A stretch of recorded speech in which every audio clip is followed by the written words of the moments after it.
Okay, chat. Welcome in. Welcome in. Oh, chat. We got on the two-person screen here. Okay, there we go. We're back. Welcome in. We are. I guess we barely. I don't know if it technically counts as a buzzer beater for getting on for the start of the game. Chat. That's a close one. We just fired up the camera right as they tipped off. But game 7. I mean, come on. If there's any game we should just be up and ready for, and all the preparation. Chat. I mean, this is it. This is the last game of the season.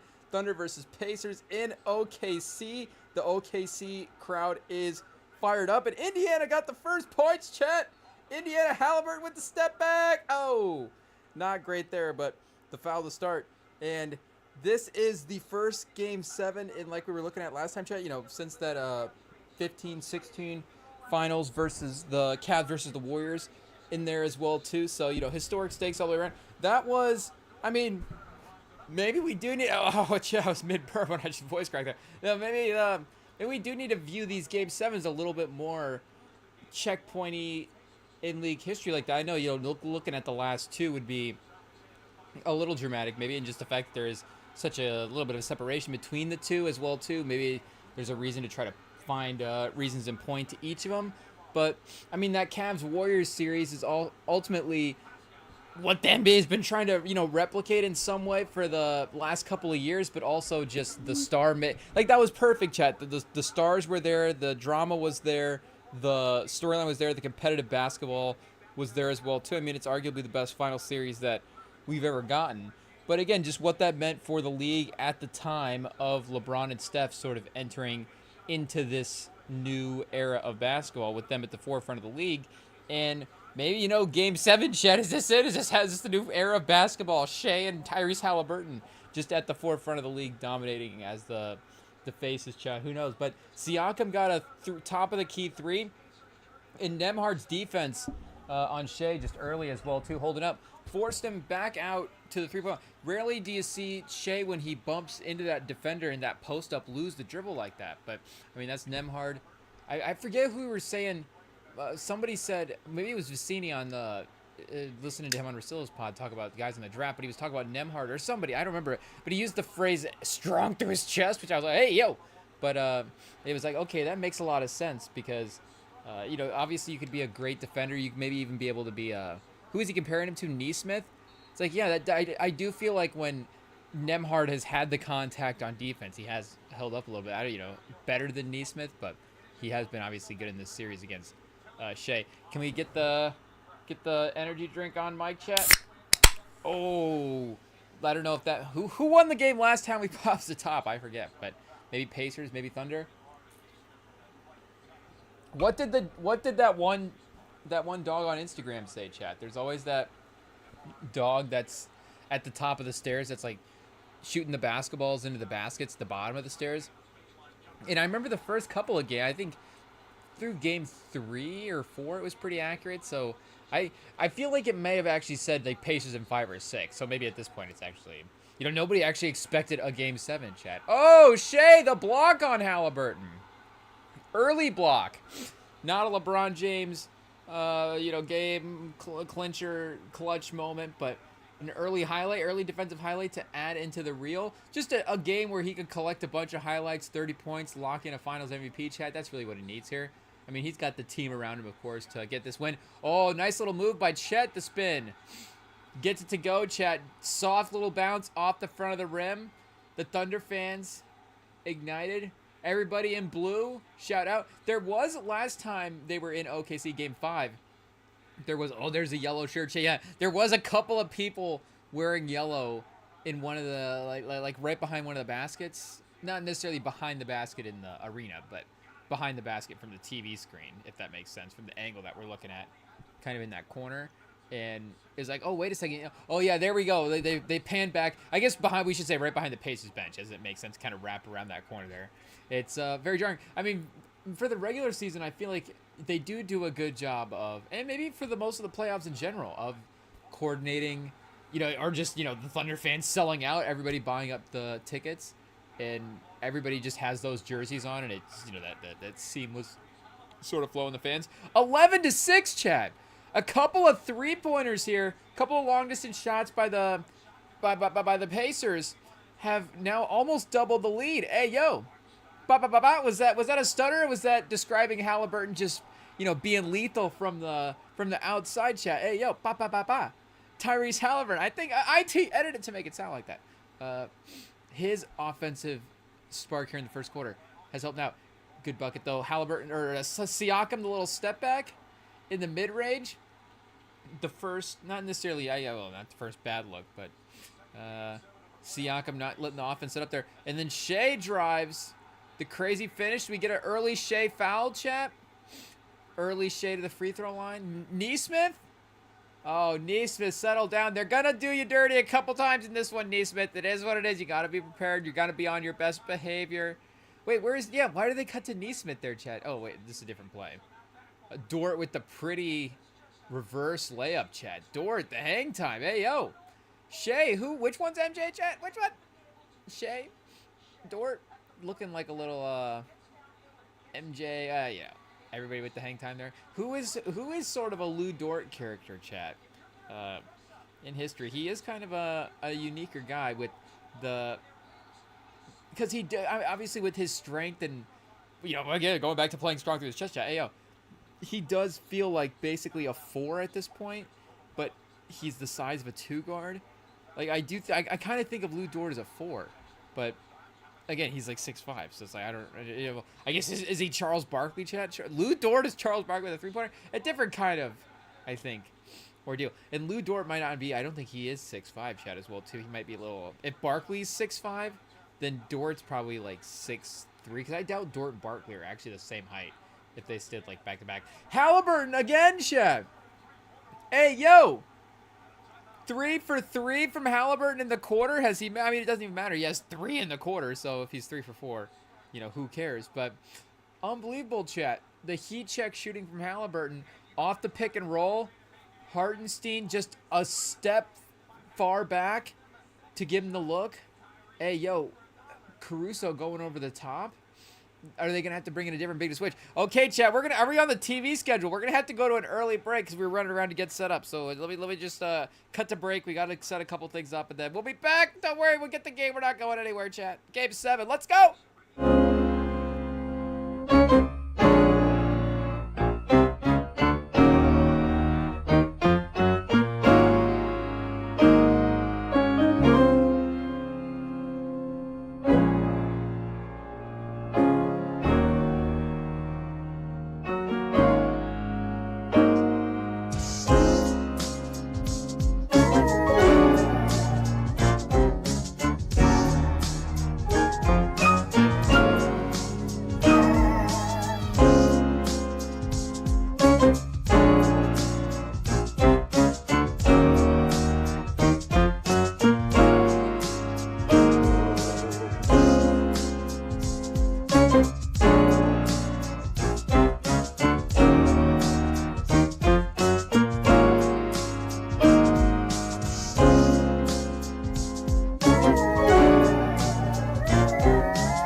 let's do this, chat. Okay, we're settled in. We're ready to go.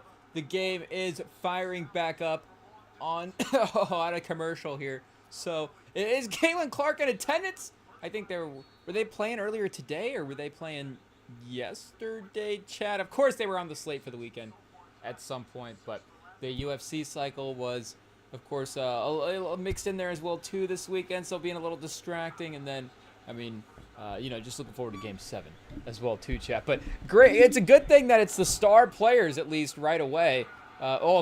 Speaking of Caruso with the three-pointer, we haven't, basically since that with how good Caruso was in that Denver series. And, again, speaking of star players, it really is kind of a fun thing to see how the Thunder's, just their team in general, has continued to fit together and, continue. I think as we give the Pacers credit for getting better in the playoffs, I think the Thunder, the numbers, the stats, all that stuff, however you want to say them, getting better in the playoffs. Again, the hierarchy of the team sort of normalizing the way that we project it out to be, where Shea, of course, continues to be the lead guy. We've had Jalen. Really the big thing is, Jalen Williams is stepping up in this finals. He's had some incredible performances the last couple of games. And with where we were at earlier, in that Nuggets series, at one point we were like, okay, Shea's obviously the guy, but is Caruso the only other guy that we trust in a playoff moment here all of a sudden for the Thunder? What's happening?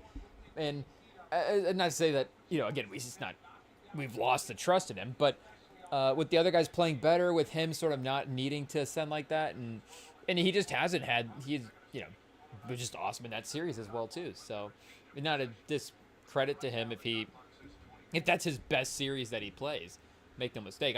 Again, you're guarding Jokic defensively, so how much better are you actually going to, be accomplishing stuff? It's a pretty good accomplishment for a defensive player.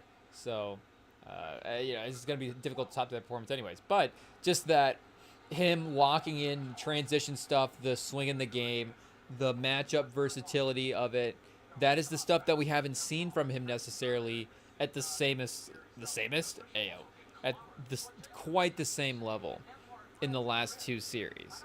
And so if we got a fun Caruso game tonight, we could be due, Chad. We could be due for the Caruso game.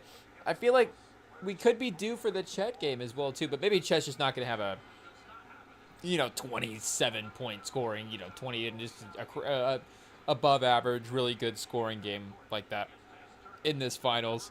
But his rebounding and stuff obviously has been really impressive. And there's another three from Caruso, chat. The other side, the other wing. Back-to-back threes. Caruso on one end, Halliburton on the other end. So 2 for 2 for Caruso to start. They're swinging it around to Nembhard, chat. And he just draws the foul right there. So a little early on, it does feel like, I don't know if we checked the fouls this early, chat, but 5 minutes into the first quarter, it does feel like they are a little bit on the whistle here.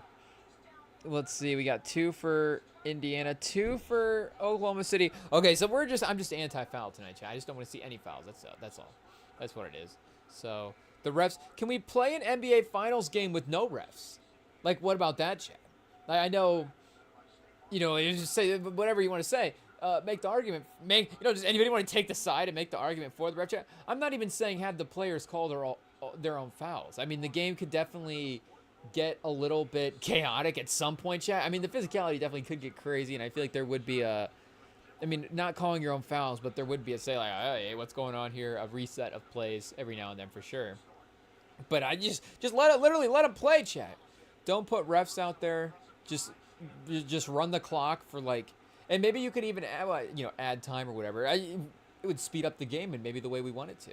Just keep it 15-minute quarters, run the clock a little bit quicker. There's going to be less stoppages again with no whistle blowing at all as well too. You got get a couple of timeouts in there. So I think it works. Shea coast to coast, Jalen Williams, the 2-man game. I don't think that's going to be like an iconic finals fast break highlight. But chat, what just happened? Tyrese Halliburton just pulled his cat. Oh, chat. No way Tyrese Halliburton just tore his Achilles in the finals off that strain calf. He's down on the ground. He knows he's in pain, chat. Game 7. The closed caption just covered up the calf on the replay, so I couldn't see what happened there exactly. But he went down. He's in pain. The teams around him chat, hey, yo, not the way to start the fourth quarter. And to be honest, I mean, I know it's a history now of guys having that injury, chat, and that sequence of events happening is not becoming too rare, which is unfortunate. But what do you want? I mean, what do we expect Tyrese Halliburton to do? You know, not play in the finals, not play, especially at this point as well. I mean, there was a second there where they're losing in the finals, and the series has turned, and now it's all of a sudden, is it worth risking it? They're not. It's like, okay, just lock it in that they're not going to win. So is it worth risking the fact that to go out there and play to lose the finals? But they have turned. Like, he's not going to go out there and play in a game 7 to have a chance to win the finals. The Durant thing was interesting because, well, we have to go back and look at the Durant timeline of it, chat, here, for what happened. And we really need like a, you know, shout out, chat, like a sports science type thing to really step in and figure out what's going on here at this point, because it shouldn't be, as much as it makes sense to be like, okay, if this muscle is already compromised and you're putting more strain on it, then it could lead to an injury directly here. Like, I'm not saying that doesn't make sense, but I don't know, something about that plant, and it just, there's nothing in the shoe technology that we can start working on to fix this stuff. So hopefully, you know, I guess sitting here, just if we were trying to think best case scenario for Pacers fans, it could be what we're saying. You know, there is a history of this, so maybe that's in the back of his mind. Maybe if he feels a little something going on, just immediately he thinks the worst. Because, and again, you know, to see other players, like Tatum tore his Achilles, he's thinking about Tatum probably when he's playing on that strained calf. So maybe he's just the first thing that he feels. Again, maybe he's just being reactive to it, but it's difficult to say. And like I said, if I looked up, it actually saw that replay, maybe it would just be super obvious that he was injured, chat. That was tough. Let me see if we can get a replay here online real quick, because I think I'd actually be able to look it up here on the phone a little bit quicker. I guess, you know, you guys probably have already found it, but let me see here. Tyrese, if we can get probably not going to be posted to his own personal account at this point, but let me see if we can get a video here. Yeah, maybe I can save it. Oh, chat. Yeah, apparently. Yeah. So again, it's me catching up because of the replay being blocked by the closed caption there. But obviously, with the way he was reacted, it just. I need visual confirmation, chat. It is what it is. We have to take every route to make sure that, you know, it's not. It's, you know, it's to see what the degree of injury is here, but. Hey, yo, chat, and to think about the way he was playing in this first quarter as well, too. I mean, look at his numbers. 3 for 4. He's the best player on the court tonight from the couple of shots early. I mean, Shea, you know, 2 for 3. Again, I was literally just, chat, you know, we were just saying that it was early, the star players battling each other, going, you know, they looked like we were going to go toe-to-toe. A classic game, chat, between Tyrese Halliburton and Shea. So I don't want to necessarily be insensitive and try to think about how the Pacers win this game without Halliburton. It's definitely something that we have to think about now, because Game 7 is in front of us. But obviously, I mean, chat, even bigger picture, the Eastern Conference now in 2025, I don't want to necessarily turn this into like an insensitive, the East doesn't have anybody good in it. But it's just from a competitive standpoint for the other teams now approaching it, for the teams, you know, that are building these teams, and with the second apron and with the fragility of all of the, you know, the certain allocations for the cap, if that makes sense. So like your max contract guy, your other max contract guy, your minimum contract guys, like how much you have to walk the line now with these teams, and these teams that have been able to balance the books, chat. Like, you know, it's definitely tough. But again, for the Eastern Conference now, that's major players out. So if you're, you know, the path is just clearing for Milwaukee, chat. And I know Durant got traded to Houston. Durant is, of course, staying in the West. But Durant is now, you know, not going to San Antonio. Giannis is probably not going to go to San Antonio. We're going to get the number 2 pick, Dylan Harper. Welcome to the team. But I mean, that is like a, you know, Giannis, AJ Green, and Kevin Porter Jr. is now the best. Actually, it seems like the best team in the Eastern Conference at this point. Siakam still leading his team is not honestly a bad situation. But the McConnell piece of this is what going toward winning the game right now. I don't want to, again, with the way he's playing, say, is there Halliburton? You can't even call it Ewing theory, but McConnell is a really good point guard, and McConnell's the type of guy that could, would they be in the finals without Halliburton? Obviously not. Halliburton literally, the clutch shots, chat, the game winners. Like, this was literally a historic run for playoffs. I mean, the Durant injury, well, here, let's look that up real quick, chat, because could they have won, if I'm remembering correctly, could they have won the finals? You think about how injured they were by the end there. It's like, oh, there was no chance that they were going to win. And then Durant, I don't think, was back in the finals that year till like game 4 or 5. So it was definitely later in the timeline. But still, it was early enough, or enough. If he plays those last couple of games, it's like, okay, is he going to, be able to swing the series, obviously, with his return. Shea, the little mid-range chat, gets this game back to a 2-point lead. Toppin's been great. And I guess the problem is as well, too, is, you get the score, you get Halliburton's spark scoring, like, for nights like this, when it seems like he's just locked in and going to be the guy. But also him, obviously, setting everybody else up. McConnell, good defense on Shea that time. It's going to have to be the defense, chat. It's, in OKC's defense is obviously the best in the league. Best of the generation. Hey, yo. But it's going to have to be that type of nasty game for Indiana to win this. The three-point shooting is obviously going to have to be nuts at this point as well, too. And again, Halliburton was your main three-point guy tonight. Siakam's not necessarily a three-point shooter, but that's a tough mid-range right there. If Siakam just, goes to another level. I mean, the stage is obviously set for Siakam now, set for really anybody on the Pacers. But, of course, Siakam. And already you could have argued,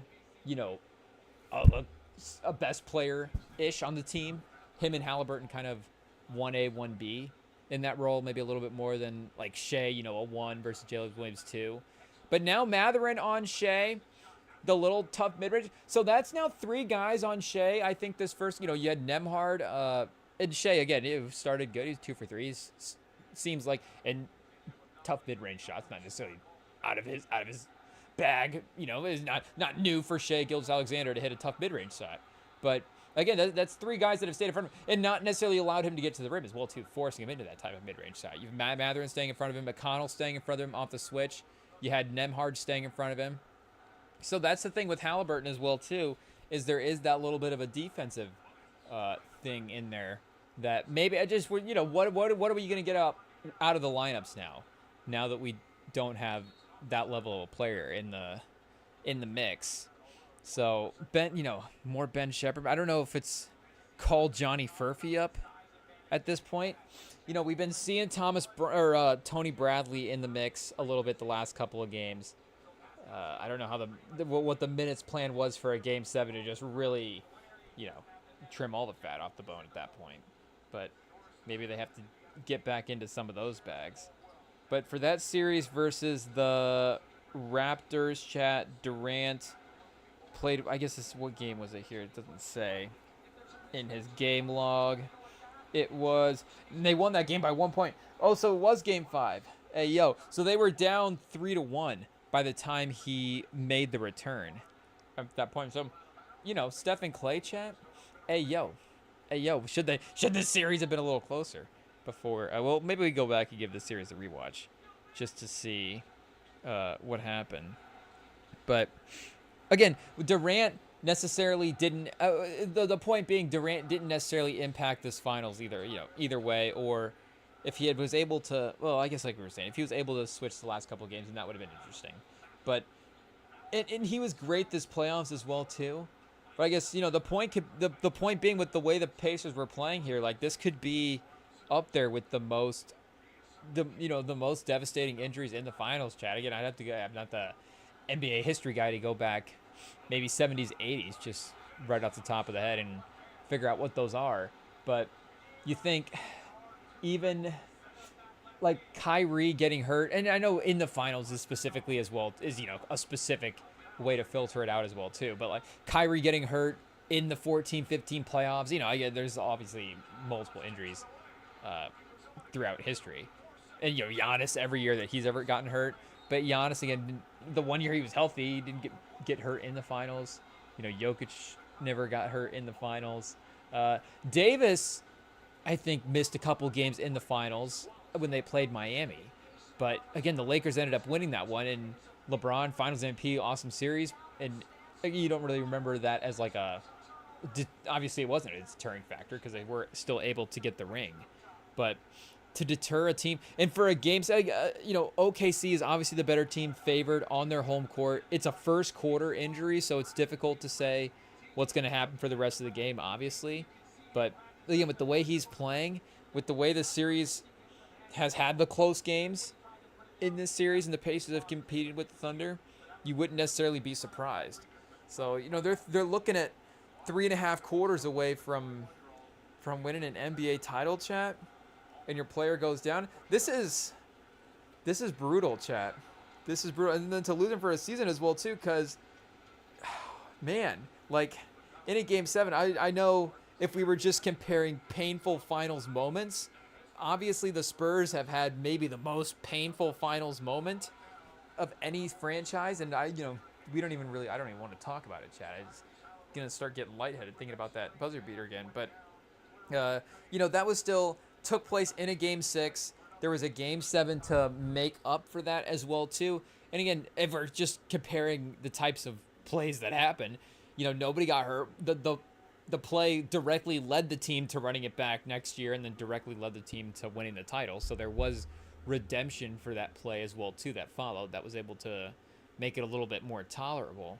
But again, and even with the guys in their advanced stage in their careers, and when you think it was like, oh, is this our last shot at a title, and they just bounced back the next year and just crushed through the league. They were so locked in and ready to go and ready to win that title that as much as it was nervous in the playoffs at times, I had to go back and look at all the series. I think there were some series in the West. Maybe they played the Thunder in that playoff run, and it was a little bit feisty that year. And there was maybe that's a year. The Thunder, speaking of, are a team, and I know we were looking at some of their playoff moments in the past in this series before, but they've had a couple of injuries kind of sprinkled throughout it. The problem is, I don't want to say it's never been the Durant and Westbrook, because. But again, speaking of Durant, he's missed time in OKC as well too. So did Westbrook, but they actually got hurt earlier in the season, for the most part. I don't remember ever Durant getting hurt in the playoffs for OKC. Let me see here. 12-13 chat. 11 games played. What was the OKC run that year? Losing to the Grizzlies, we should say, in 4 games.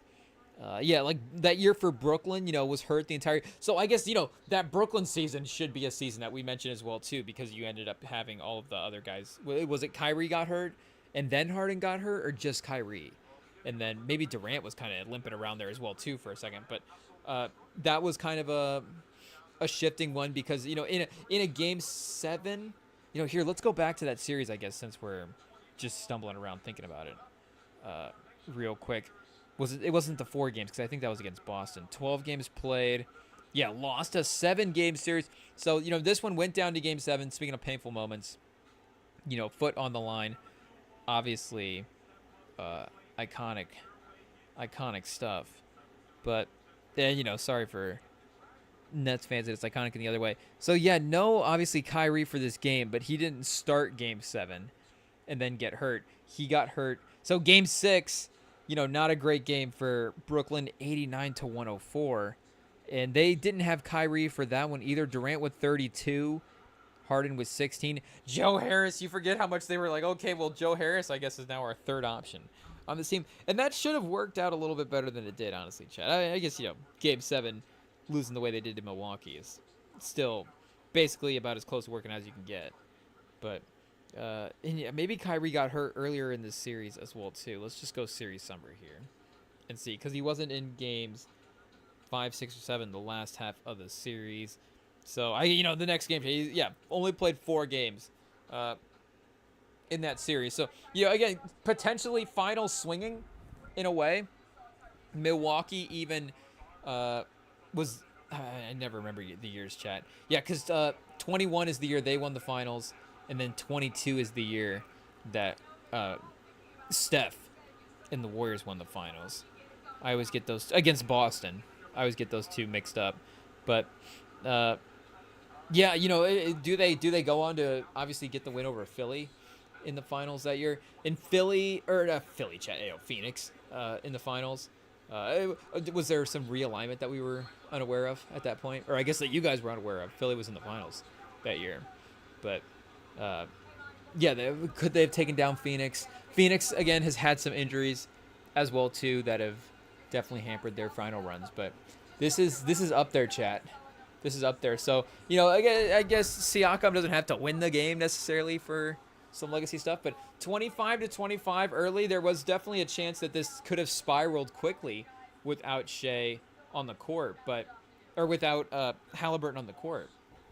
But they've kept it here kind of close for the second quarter, the start of the second. Hartenstein misses a free throw. So we'll see what happens, Chad. You get the experience playmaking with McConnell in the lineup, and I guess more minutes for Mathurin. Hey, yo, Chad, more minutes for Mathurin. You get more minutes for Mathurin. So if he's able to score efficiently, maybe you can make up both of those things from Halliburton's game with those two guys. And then Siakam's just doing his thing as well too. So, and then that's kind of your offense a little bit. Is the 1-2 game down the stretch with Siakam and Halliburton. So again, that's going to be chat, Mathurin, like we don't want to start saying a Kobe-esque performance here, but and again, Kobe was like a little fourth quarter kind of overtime situation there early in the finals, not necessarily carrying a full game 7 by himself.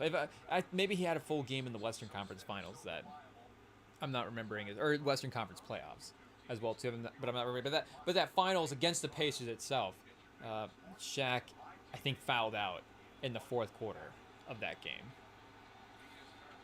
So again, it's not even like you were looking at the Kobe thing going, how's Kobe going to have to win this series without Shaq going forward? And I think as well too, Kobe ended up getting hurt in that series and missing a game, and the Pacers ended up winning one of those games. So it kind of they both had their moments without the star players in that series, and still ended up winning the series. And it didn't even end up going to a game 7. Jalen Williams, a step back. I mean, you get bailed out as well too by some lazy shots by the Thunder, and no Shea in the game right now. Jalen Williams, the best part, and there's wide open off the backdoor layup. Ayo, the cut right down the lane is not a great look for the Pacers defense there, but Jalen Williams, of course, aggressive attacking in the last couple of games of the series with no Shea on the court. There's no reason to pull back on that now, and especially you think you have a little leeway without Halliburton in the game, just be aggressive. Game 7 at home. Close it out. This series, these last couple of games, it's about closing out. It's about elevating to, so, they might now just, and, what that means for the, I guess, do we go the other way, chat? What does this mean for the Thunder in terms of the storyline stuff, and in terms of, and that, I think part of what we were saying with a Game 7 is, and, hey, pause this, chat, but, part of what we were saying with this Game 7 is the satisfying feeling, of just that NBA season. And obviously, we're getting our money's worth, just a maximum series in the NBA Finals. But the competitiveness, feeling like the teams, there's an equally matched, matchedness there, if that makes sense. If the teams are playing themselves not only equally, but just at a high level in general. And these are things that we've seen in this Finals, and it would seem like both of these teams are really deserving to be champions. But even last year, with the way the Eastern Conference, again, fell apart with injury, and then with the way that the Celtics played the Mavs, who were, of course, a lower seed in the West, in the Finals, there's just, for non-Celtics fans, we're going to be giving them jokes about how that Finals was an easier Finals. It's just what it is. And I guess we should give the Pacers credit as well, too, because I did actually see a stat that was calculating, like, the most difficult Finals runs. And the Pacers, if they had won the Finals, it's like, okay, this actually would have been the most difficult. So, and that, I think maybe part of that as well, too, is you face the Thunder in the Finals. So, what that is mathematically, historically as a team, even though they don't have that legacy yet as well too. And the legacy, it doesn't really, I guess, ever really get folded into the stats maybe the way it should be. But you know, with the Mavs last year, again, is like a lower stats sort of easier matchup. Maybe there was like the good offensive stats for the Mavs. There have been in a couple years in the past, but again, they were the 8th seed last year, so still, it's like Celtics doesn't count. It's not legit. So the Thunder, there might be a little bit of that, well, too. So you get to a Game 7 in general, and of course, you're just there's an earnness to the series in general. But, you know, you think finals Game 7 has their, I guess Kareem, Chet, Kareem wasn't a Game 7, though, and again, he was hurt before the game.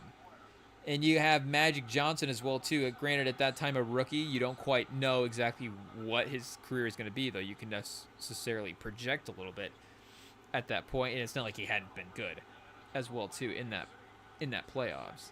But here, let's see. It would have been that first title season on the Lakers. So, yeah, 79-80, chat. They won that finals in 6 games. Yeah, so Magic was incredible in that Game 6 and closed out the series. So it gets remembered as a little bit more of a, you don't remember it with maybe the sort of same tension you do going into the game because they won it and Magic was so dominant, and the tension was like, okay, how did, you know, oh, we're starting Magic at center, like what is the question marks were surrounding that. You know, again, he just answered every question mark. So like if Siakam just dropped 40 tonight, then it's like, well, I guess, you know, okay, I guess, yeah, well, yeah, obviously having Halliburton's nice, but a 40-point game from anybody is like, okay, well, you're going to be doing pretty good in a Game 7 of the NBA Finals. But that would have been another major injury, but again, not necessarily a Game 7. So a player actually getting hurt Game 7 NBA Finals. Here, let's just go a quick history check of Game 7 of the NBA Finals, which I know I think, pulled up the last time, but we only looked at the first, or like the most recent couple, just to get a gauge of how often it's happened recently, not necessarily considering the details, you know, of the games that actually happened. But again, like that Spurs Heat Game 7 wouldn't have been a injury-based type of series, unfortunately. Unfortunately, because we do get our chance at revenge as well, too. So, Game 7, NBA Finals. Let's see what we... Oh, wait a second. This is for players, chat. This is not for teams. I just want team results here real quick. See, we get 28-30, 8:45 left in the second. So we got Nembhard, Nesmith, Ben Shepherd, Toppin, and Turner, chat. This could be a tough lineup right here. No McConnell. This would be a, you know, Nembhard definitely steps up as a lead playmaker. Jalen Williams, tough defense on him. Great pass, though, by Nembhard into Turner. That was great defense by the Thunder. They were having a hard time, you know, getting past the three-point line there. And that pass definitely broke the pressure of the defense. So Nembhard is a lead creator here. You got step-up rankings, chat. Nembhard's definitely up there in the step-up rankings as of right now. But, okay, so that's just regular season playoffs. We'll get this sorted back out here. Game 7, any round, final specifically. Let's see what we get here to joggle the memory of these games. Most points ever, Boston in 1957. Hey, yo, chat. So the last game as well, too, 93-89. So this game, you know, a little bit kind of in that same scoring range, but maybe pacing a little bit better. You know, 95-88 as well, too. The last time a team hit 100 points in a Game 7 was 88. So we go, you know, 16, 13, 10, 05, 94, and then 1988. So, yeah, New York versus Houston. I don't think there was necessarily an injury in that, if I'm mistaken. LA versus Boston, same thing. You know, everybody was basically pretty healthy. Detroit versus San Antonio. LA versus Detroit. LA versus Boston. Seattle versus Washington. Milwaukee versus Boston. New York versus LA, chat. So do we have to go back to Willis Reed? And then Willis Reed, of course, triumphantly returned. So this was Boston. So this wouldn't have been this series that I guess we're looking at here on the screen, the 1970 series, because New York lost this Game 7. So, of course, and they won the Willis Reed Finals that we're mentioning, so it wouldn't even qualify for the same sort of pain rankings, the bad fandom moments rankings. Oh, chat, did they just turn it over on the inbound? What happened there? Sloppy play, AO, 32-29. You can't let him get a couple of buckets here. Shea, another sort of bailout three. It doesn't seem like the Thunder had the same aggression on offense. The defense has been there, and you can see it slowly starting to ramp up here as well. But if the attacking picks up on offense, I think they can definitely close this game out either way. Nesmith! Whew! Nesmith just swished that one, chat. If Nesmith is switching like that, that's the type of swish you get. You're like, okay, we might get like 6 Nesmith threes tonight. Maybe 4 or 5, but still, he might have a decent game if he's that dialed in. I mean, he might, if he's even a little bit more off on his next couple, he can still make them, pretty decently. But Wallace with the great steal, chat. Shea now, Nesmith on him, pulls back, step back, mid-range. 34-32. Carlisle, the quick timeout. The crowd is back in it. Don't let the game get out of control. And that's tough as well, too, chat. That's a good timeout because 32-34, the score's not necessarily, of course, looking too bad, but you can see them with the momentum starting to change at this point as well. So,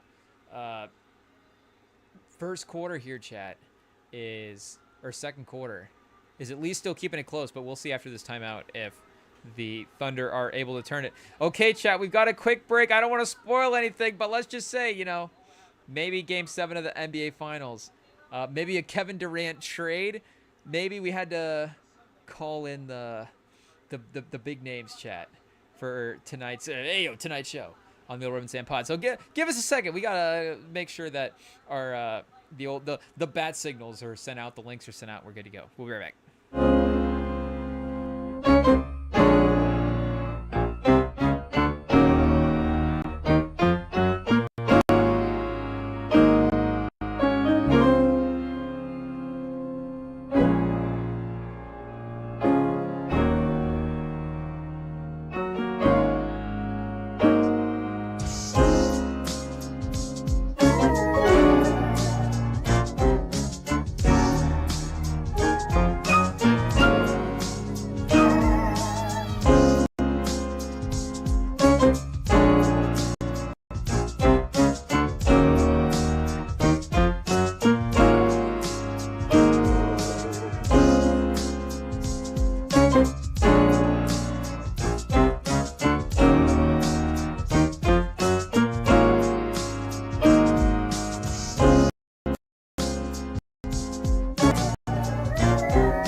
right, chat, we're back. Matherin just missed a tough layup down the other end, and a three-pointer by OKC makes it a 5-point game.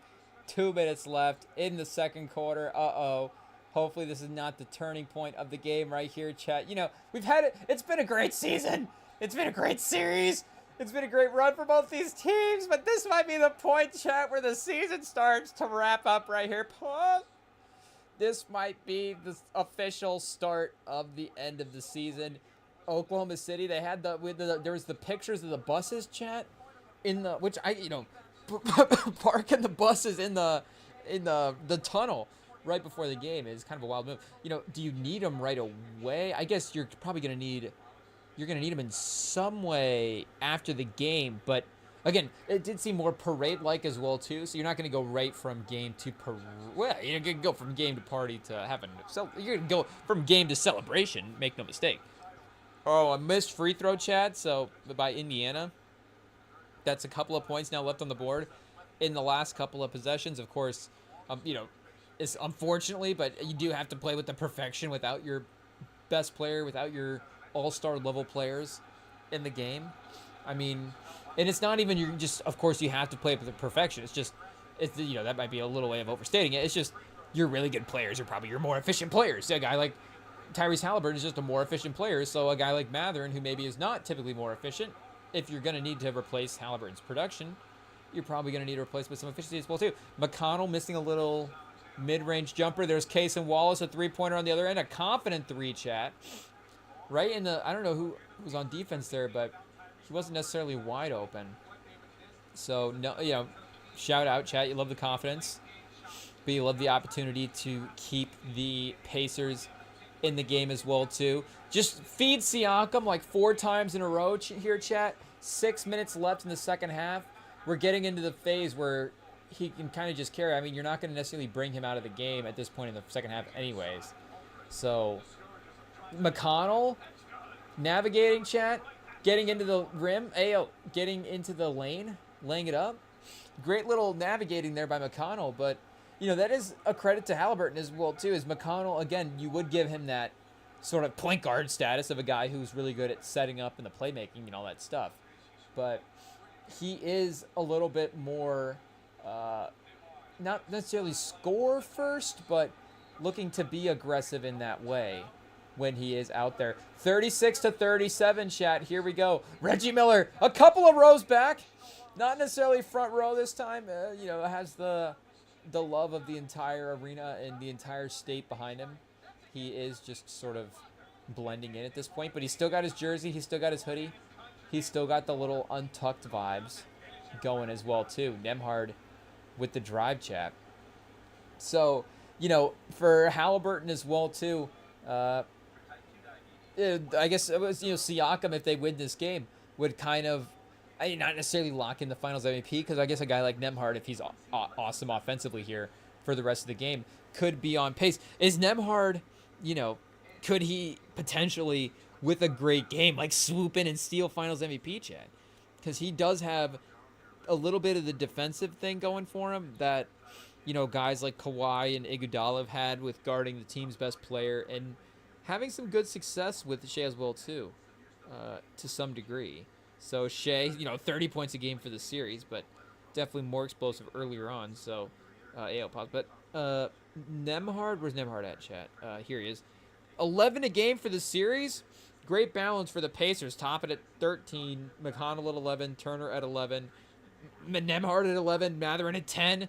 Nesmith at 10.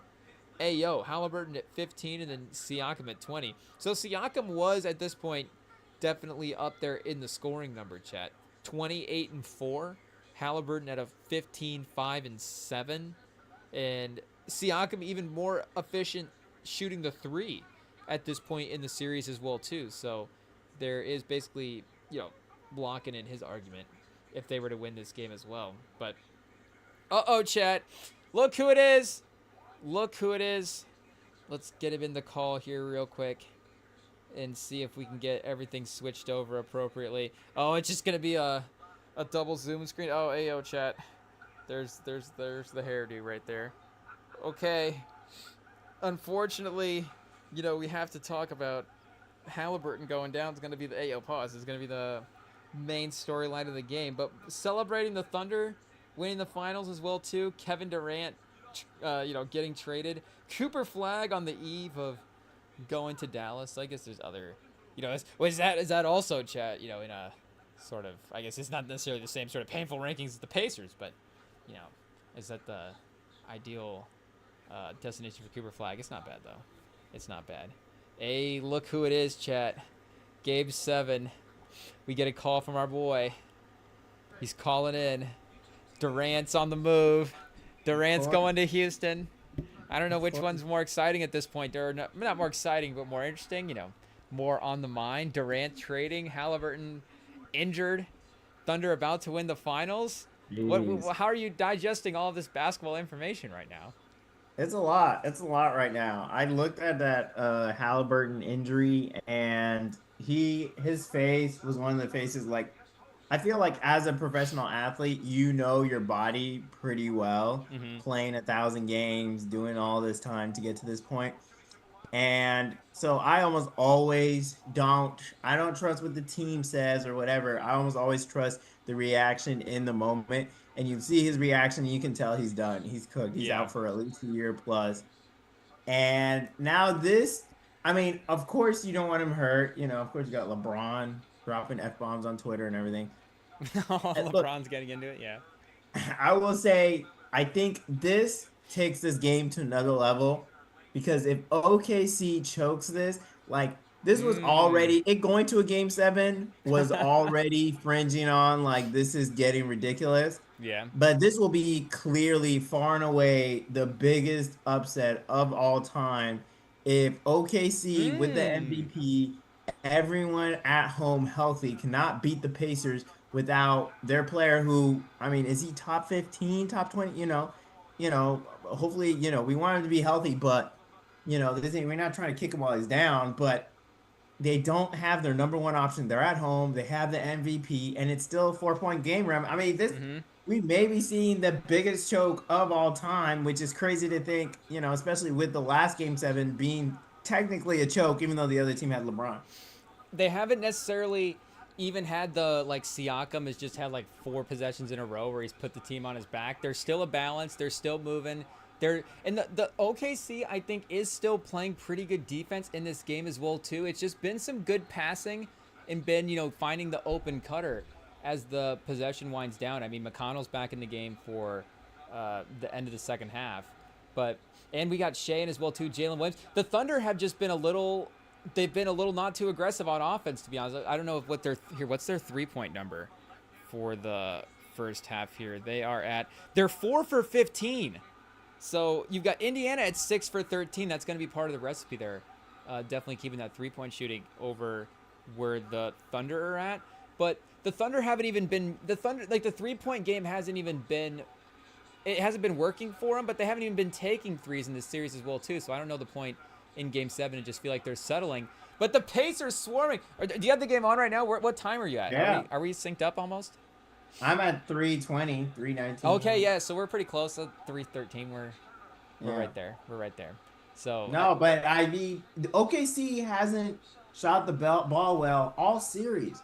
mm-hmm. I think they've been definitely not above 40%, let alone maybe even 30 this entire series. And so, like, this has kind of been probably the main reason why the Pacers have been able to stick around is because they can't, they can't shoot. They haven't been able to shoot, and I don't know what is going on with OKC. They have all this talent. They're just all so good, and it's like, what are we? I don't know. What are we doing like in terms of like how is OKC the Pacers able to stick around in these games? And I don't know. We may see a third quarter, push by the OKC. Usually the great teams, it's the third quarter that Mm-hmm. they really turn it That's a on. good point. But this team is it's still they keep messing around with their food, and it's the reason why they're in a game 7 situation. And yeah, thankfully it's at home because of the work they put in throughout the season, but it's still crazy. Wow, crazy goaltending.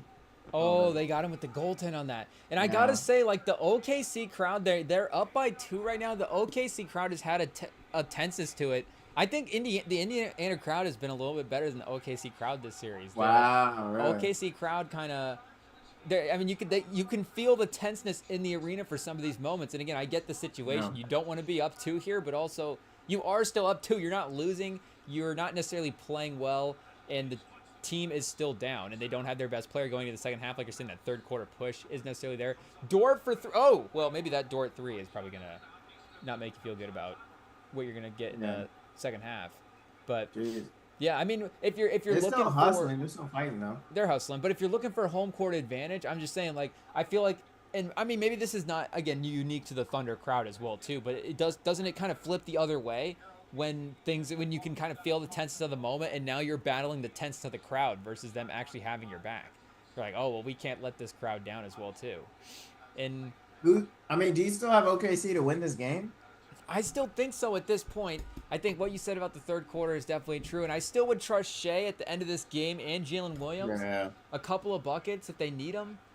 Like, I just don't see TJ McConnell coming down and hitting a shot to win this game, you know? And it's real easy for these, you know, role players to hit shots, you know, in the middle of the second quarter, third quarter, you know, but once it starts getting tight in the fourth quarter, that's where I'm like, is Nemhard and McConnell really gonna, you know, and maybe Siakam has, you know, more than we thought, but I don't know. These guys, Oh. like, pressure hit them. Matherin just drills a tough 3. That was not a great look. He just ISO'd up Shea right there, just killed the offense. But Not the first time he's done that too. yeah, gives him a lead right there. The Pacers have the lead, chat.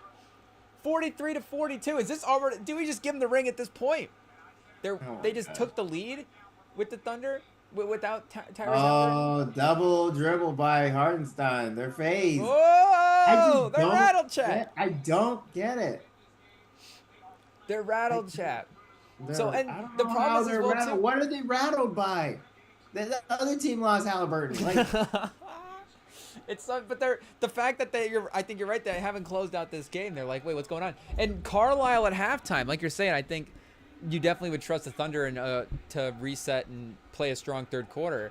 But Carlisle's going to make some good adjustments as well too. Oh, the foul on the rebound by Siakam, or on Siakam, on Case and Wallace there. Free throws for Siakam. They're going to make this a 3-point game. What's the line on this game right now? Do we need to get a live FanDuel check? The Pacers to win the finals. Are we gonna log in real quick? Hey, yo, this could be a live money making scenario. See what the Poly Market says on Pacers to win the finals. Of course, right as we go to the FanDuel, we have to lock up the computer. FanDuel's just broken right now. What is Stephen A going to say about this game? Let them know our sponsors. What? BetSmart? Oh, shout out BetSmart. What does BetSmart say about this game? Yeah. BetSmart. What are the odds that the Pacers win this You game? gotta shout out the sponsors. Why Bob Myers look so mad like that? What are your odds, BetSmart? Man, look at Stephen A. He's still checking his solitaire game. Stephen A. Does he have any family members in the studio this time? I still can't believe he got caught watching solitaire. What's the man doing playing solitaire at the NBA? What's the man doing playing solitaire in general? Solitaire. Insane, bro. Insane. What's the worst game Stephen A. could have got caught playing? I mean, phone game. If Stephen A. was like a big Clash Royale guy. Dating game with like senpai or something. Jeez. At least he's going with the vertical games. If he starts going, flipping horizontal, 2 thumbs. Yeah, exactly. 2 thumbs, like you're cooked. You might lose your contract. Stephen A. is too locked into the video game at that point. Stephen A.'s got like a switch in his suit pocket. Oh, Jokic or OKC's got to do something, man. They're not jeez. Oh, and one. Isaiah Hardenstein making up for that. Hardenstein making up for the double dribble on the other end. And this game is now, especially with no Halliburton, it's definitely giving like March Madness. What is it? Not the 1 versus 16, because we know the players on the other team, and Siakam's a decent player. We gotta give him respect. But like 4 versus 11, where you're like, this team could really lose the 4 seed, but like, what are we doing? Like, it's clearly more talent on Thunder. Yeah, Shea's just gonna have to lock in the second half and take like He really does. 20 shots, and Jalen Williams as well too. Jalen Williams. I don't know if we can get a shot chart on J-Dub. 2 for 7 in this game so far. So Shea is 5 for 11. You know, it's okay. 14 points, 4 for 4 from the free throw line. All the starters Oh, minus minutes offensive at this foul point. by Ben. Oh. In the backcourt, Matherin. Wow. I mean, the flopping, I don't know. Was that Dort? Dort. That was Dort. Torture chamber. Nothing Oh, to say Dort. about him. Do we He give did up? kind of go into him. I don't know. Can we give You out? see, those are the flops they do every play, and you never know if they're going to call it. And Ben gives up the turnover, and OKC could go into the half with a lead here. Shea, he's gonna have an opportunity. Shay's got to show up. I mean, it's not that crazy to say. Like, the MVP's got to kind of do something. You can tell he's gonna settle here though. Get to the basket, Shea. Almost an and one, and he knows he shouldn't hit that. Wow. Well, surprise, surprise. Shea goes to the line. Back to the free throw line. His clutch plays, free throws. Who would have guessed? Yeah, I don't. This fall by Tyrese, he knew the second he hit the ground, he was done. He's so mad. So what do you think about this now? If a guy gets like, if we could go, if you could get into a time machine and go back, would you tell Halliburton to not play this game? Would you tell him that he's like? That's a how do you problem. handle You this can't. situation? Like, you could, like, say, like, KD with the Raptors. What was that? Game 3, Game 4? Game I 5. told him to take the game off. Was it Game 5? Right? Yeah. Oh, okay. Yeah, you could tell him to take a game off, but then Clay gets hurt, so you pick one of them to take the game off and the other to come back. But you can't, like, there's no way. There's no way. There's no timeline where he's not playing this game. You know, and it like there's just no way he can't not play this game, and it turns out better for the team. Like, you know, and sure, oh gosh, sure, Nemhard may turn it into Curry, but like I still think there's no way they can do that. Wow, shout out Nemhard. Chad, the Pacers have the lead at halftime in Game 7 of the NBA Finals. Wait a second, Tyrese Halliburton's not playing? And I gotta tell you, Nemhard has had this cockiness. He's definitely gone up 3 levels because he knows he's playing against his teammates. Like there is that little bit like I'm not scared of you, but I'm telling you right now, I don't see him doing it for the whole game. There's just no way. I can't sit here as a rational NBA fan and be like, yeah, I think the Pacers are gonna win. Because we don't want to be rational, or because we don't want to jinx it? Because if I'm starting to think, I don't know. God. 2 quarters, it's a long time. It is time for the definitely worst a stretch where the halftime Thunder in could sports. play well here in the second half. But if the Thunder, the Pacers, I feel like you're saying the swagger's not going to go away. And Nemhard, they looked a little bit. They looked a little bit crisper in that first half. I don't necessarily think that they, even with the lineups that they had out there as well too, played their best. So I think this could be a close game in the second half. Carlisle's going to have this team locked in. I mean, could Carlisle win the Finals MVP if they win this Finals? Give it to a coach, first time ever. That's a good point. Could Carlisle win it? That's crazy. No, I'll go to Siakam again, just like the conference finals. It's kind of like the Jaylen Brown thing. You know, another Eastern Conference player getting the conference and finals MVP. What do you make about the Eastern Conference next year? None of the players are going to be playing. So dumb. Now Halliburton's out. Giannis is still there. Are the Bucks actually going to win the East next year? No, they're not going to win. I think Magic have a real chance to get. I think it's going to be the Cavs. They're going to win it again. But I think the team that makes the jump is the Magic. I do think that Desmond Bane pickup is huge. Yeah, what do you think about the Bane pickup? I do think the Knicks are going to take a step back. I think, like, Thibodeau did, like, while he may have overplayed some players, he's still a great basketball mind. And, you know, it just feels like that team's going to take a step back. So I think it's definitely going to be the Cavs, and then it's going to be the Magic are going to take that leap. And then, the Pacers are still competitive. The Pacers, Bucks. And then at that point, you're like 6, 7. And from 6 on down, I don't know. The Pistons, I don't know if Kay Cunningham is Ooh, going to the make that much of a Pistons. jump. But yeah, who knows how good the Pistons are going to be. It is an interesting East. I don't know. And if the 76ers are healthy, where are they at? And who knows if they're ever healthy. But if they get Edgecombe, Tyrese Maxey, Jared McCain, Joel Embiid, whole lot of guards out there. Who knows? Five out, Edgecombe? four really good guards in Embiid. How far does that take you? Who What about knows? Malik on the Sixers? Malach, backup. Backup with Embiid? No, they're saying Malach might go to the Hawks. Oh, okay. I was thinking about that the other day. I was like, wait a second. What about Malik? Could you play Embiid and Malik and George all in the front court? Could that be your front court? That's And then interesting. McCain and Maxey in the backcourt? Malik Yeah, might. have you been looking at the draft? I've been hearing some picks, some people. We were watching a little Dylan Harper on the live stream the other night. I gotta say, I'm getting excited.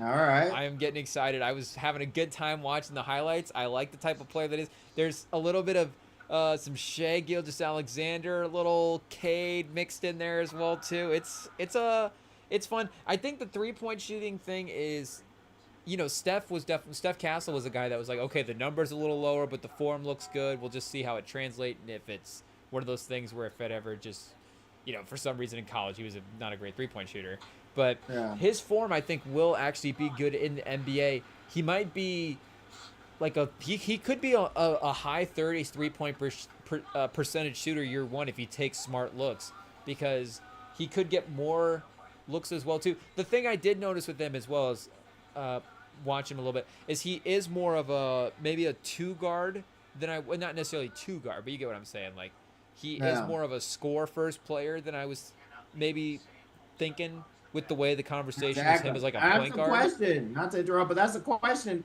If it's him, Aaron, De'Aaron Fox, and Stephon Castle, like who's going on the bench? Are you really going to stop the rookie of the year's development? I mean, Well, I do think in the Fox thing is interesting because the real problem, or I guess the real question with Fox long term, I think, is more so the contract situation of it, and maybe not because any guy, maybe there's a tradable nature to him as long as he's healthy enough, but they do have to re-sign, or he is going to just need re-signed in general to a longer term deal. But you think year one, like yes, we're still going to want to be probably a playoff team and definitely a better team, obviously, than we were this past year. But I still think there is a world where you could play De'Aaron Fox, you could play Fox, Castle, and Harper all together, because I think all three of those guys could be pretty good defenders as well too. Like those aren't small guards by any means. I yeah, mean, Fox is, those are all 6'4" plus ish. Fox is maybe not like the most built guy, but he's still yeah, been an all defensive level guy. So obviously, again, long term, is that the best situation to have those three guys together? I mean, probably the contract stuff is going to have to work itself out again in the future as well too. But for year one, anyways, I do think all those three guys could play together. And I guess the question could be, could you play all those guys together in Chris Paul? Or could De'Aaron Fox be stylistically a little bit more point guardy? Because they would need a connective sort of guy to be on the court there with them as well too. Or I was thinking maybe like a playmaking forward, Draymond, Boris Diaw type guy to just be able to run some stuff through as well. But I don't know. That's a fun, high-powered three guys as well too. I think the Castle piece is interesting because I think personally he's probably going to want more responsibility in the Spurs next yeah. year. But also what's best for the team. Because I mean, again, I love Castle, but Harper could be as good at scoring in year one as Castle is, in year two. Year two, if that makes I sense. mean, is there a part of you that kind of wants to get rid of De'Aaron Fox? Maybe flip him for a wing? Yeah, of course. I love the trade machine. So, I mean, I I'm mean, looking guess at De'Aaron what Fox wings trades are all the open time. out there? I was kind of Well, hoping there was some Kevin Durant hope with y'all, but obviously that's over with, which we'll get to. yeah, But Fox like, for Durant would have been interesting for sure. yeah, I'm trying to wonder what. That might have been too much, honestly. Would you have Too traded much. would you have traded De'Aaron Fox for Jalen Green, Dylan Brooks in the 10th pick? And the 10th pick Yeah. is okay, but I don't know. I don't know if I would have been thrilled about that as a Spurs fan if that was a trade package. But I actually don't mind it for Durant though, as well. But I just But think it is a 1 year rental though. it is. But I just think But he Fox wanted is. to be with y'all. He did, but he also wanted to be in Houston. But Fox is just too young, and he's like he's still a guy that maybe like a third team All NBA guy. I don't know if you could trade him for Durant straight up, but I think it's interesting though. Maybe, who's a wing that we could get, or do we just flip him for like, Scoot Henderson, Denny Advia type of deal? Mm-hmm. Denny Advia? Could we get Denny Advia in a center? Could we get Advia in 8 for De'Aaron Fox? I don't know. LeBron James is on the market. What the heck? Oh, would you do that if you're the Lakers? LeBron for Fox? Would you honestly do that? No, because he wouldn't fit with With with Luka? Yeah, he wouldn't fit with Luka. And he's not going to sell as many jerseys. I would do that if I'm the Spurs. I don't really care about team building and all that stuff, to be honest. At that point, that trade, I would do that trade easily. De'Aaron Fox for LeBron James right now in 2025, June 2025. Call it in. I have free agent wings right now. Ty Jerome. Ty Jerome.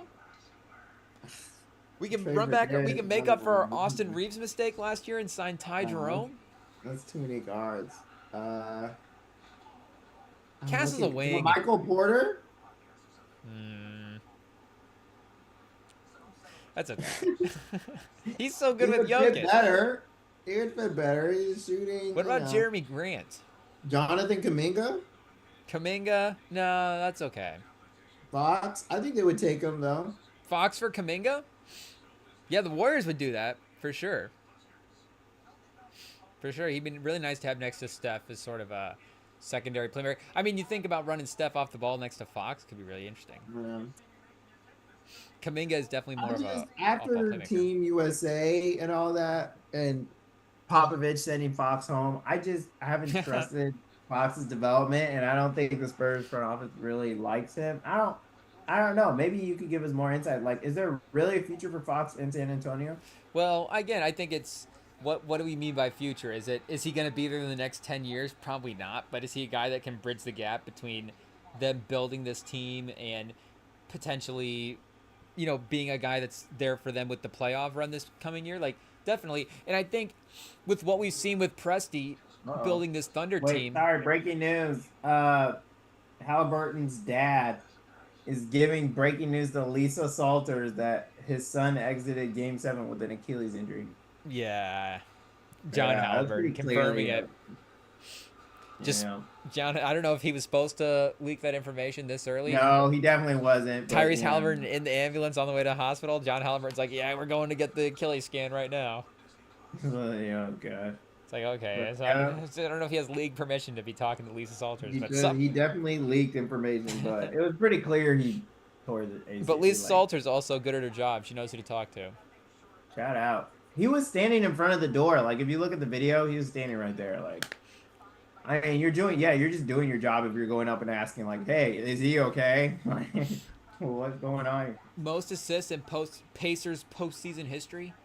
Almost at 200 for But yeah, the who are playoffs. some draft picks that you're excited for? I've been hearing Con Knuckles moving up. I mean, I see him top 4 here in the mock draft, but also low key, I've been hearing a lot of good things about Cedric Howard. He's a name I've seen floated out there out of Washington State. A little bit of Duke. I don't know.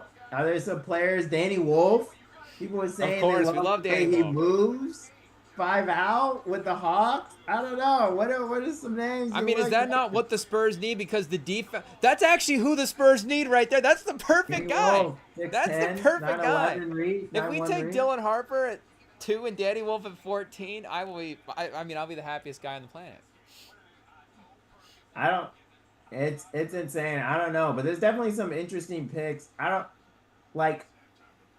know. I guess we could just start at the top. Like, could Cooper Flag be legit? Like, could he carry this team to a playing game? Like, is the West just too loaded for Cooper Flag to really have any impact year one? Well, it's yeah. Like, what do we expect Cooper Flag to score 23 a game and start carrying the Mavs in year one? I mean, the benefit of him will be he is going to be playing next to Anthony Davis, which I guess the question becomes is that a David Robinson, Tim Duncan type of situation in Exactly. Dallas? The question, and again, as much as I am a Spurs fan, I wasn't there in the moment for that that David Robinson run leading up into that Duncan draft. So I don't know exactly where David Robinson was at in his career, but it honestly wasn't.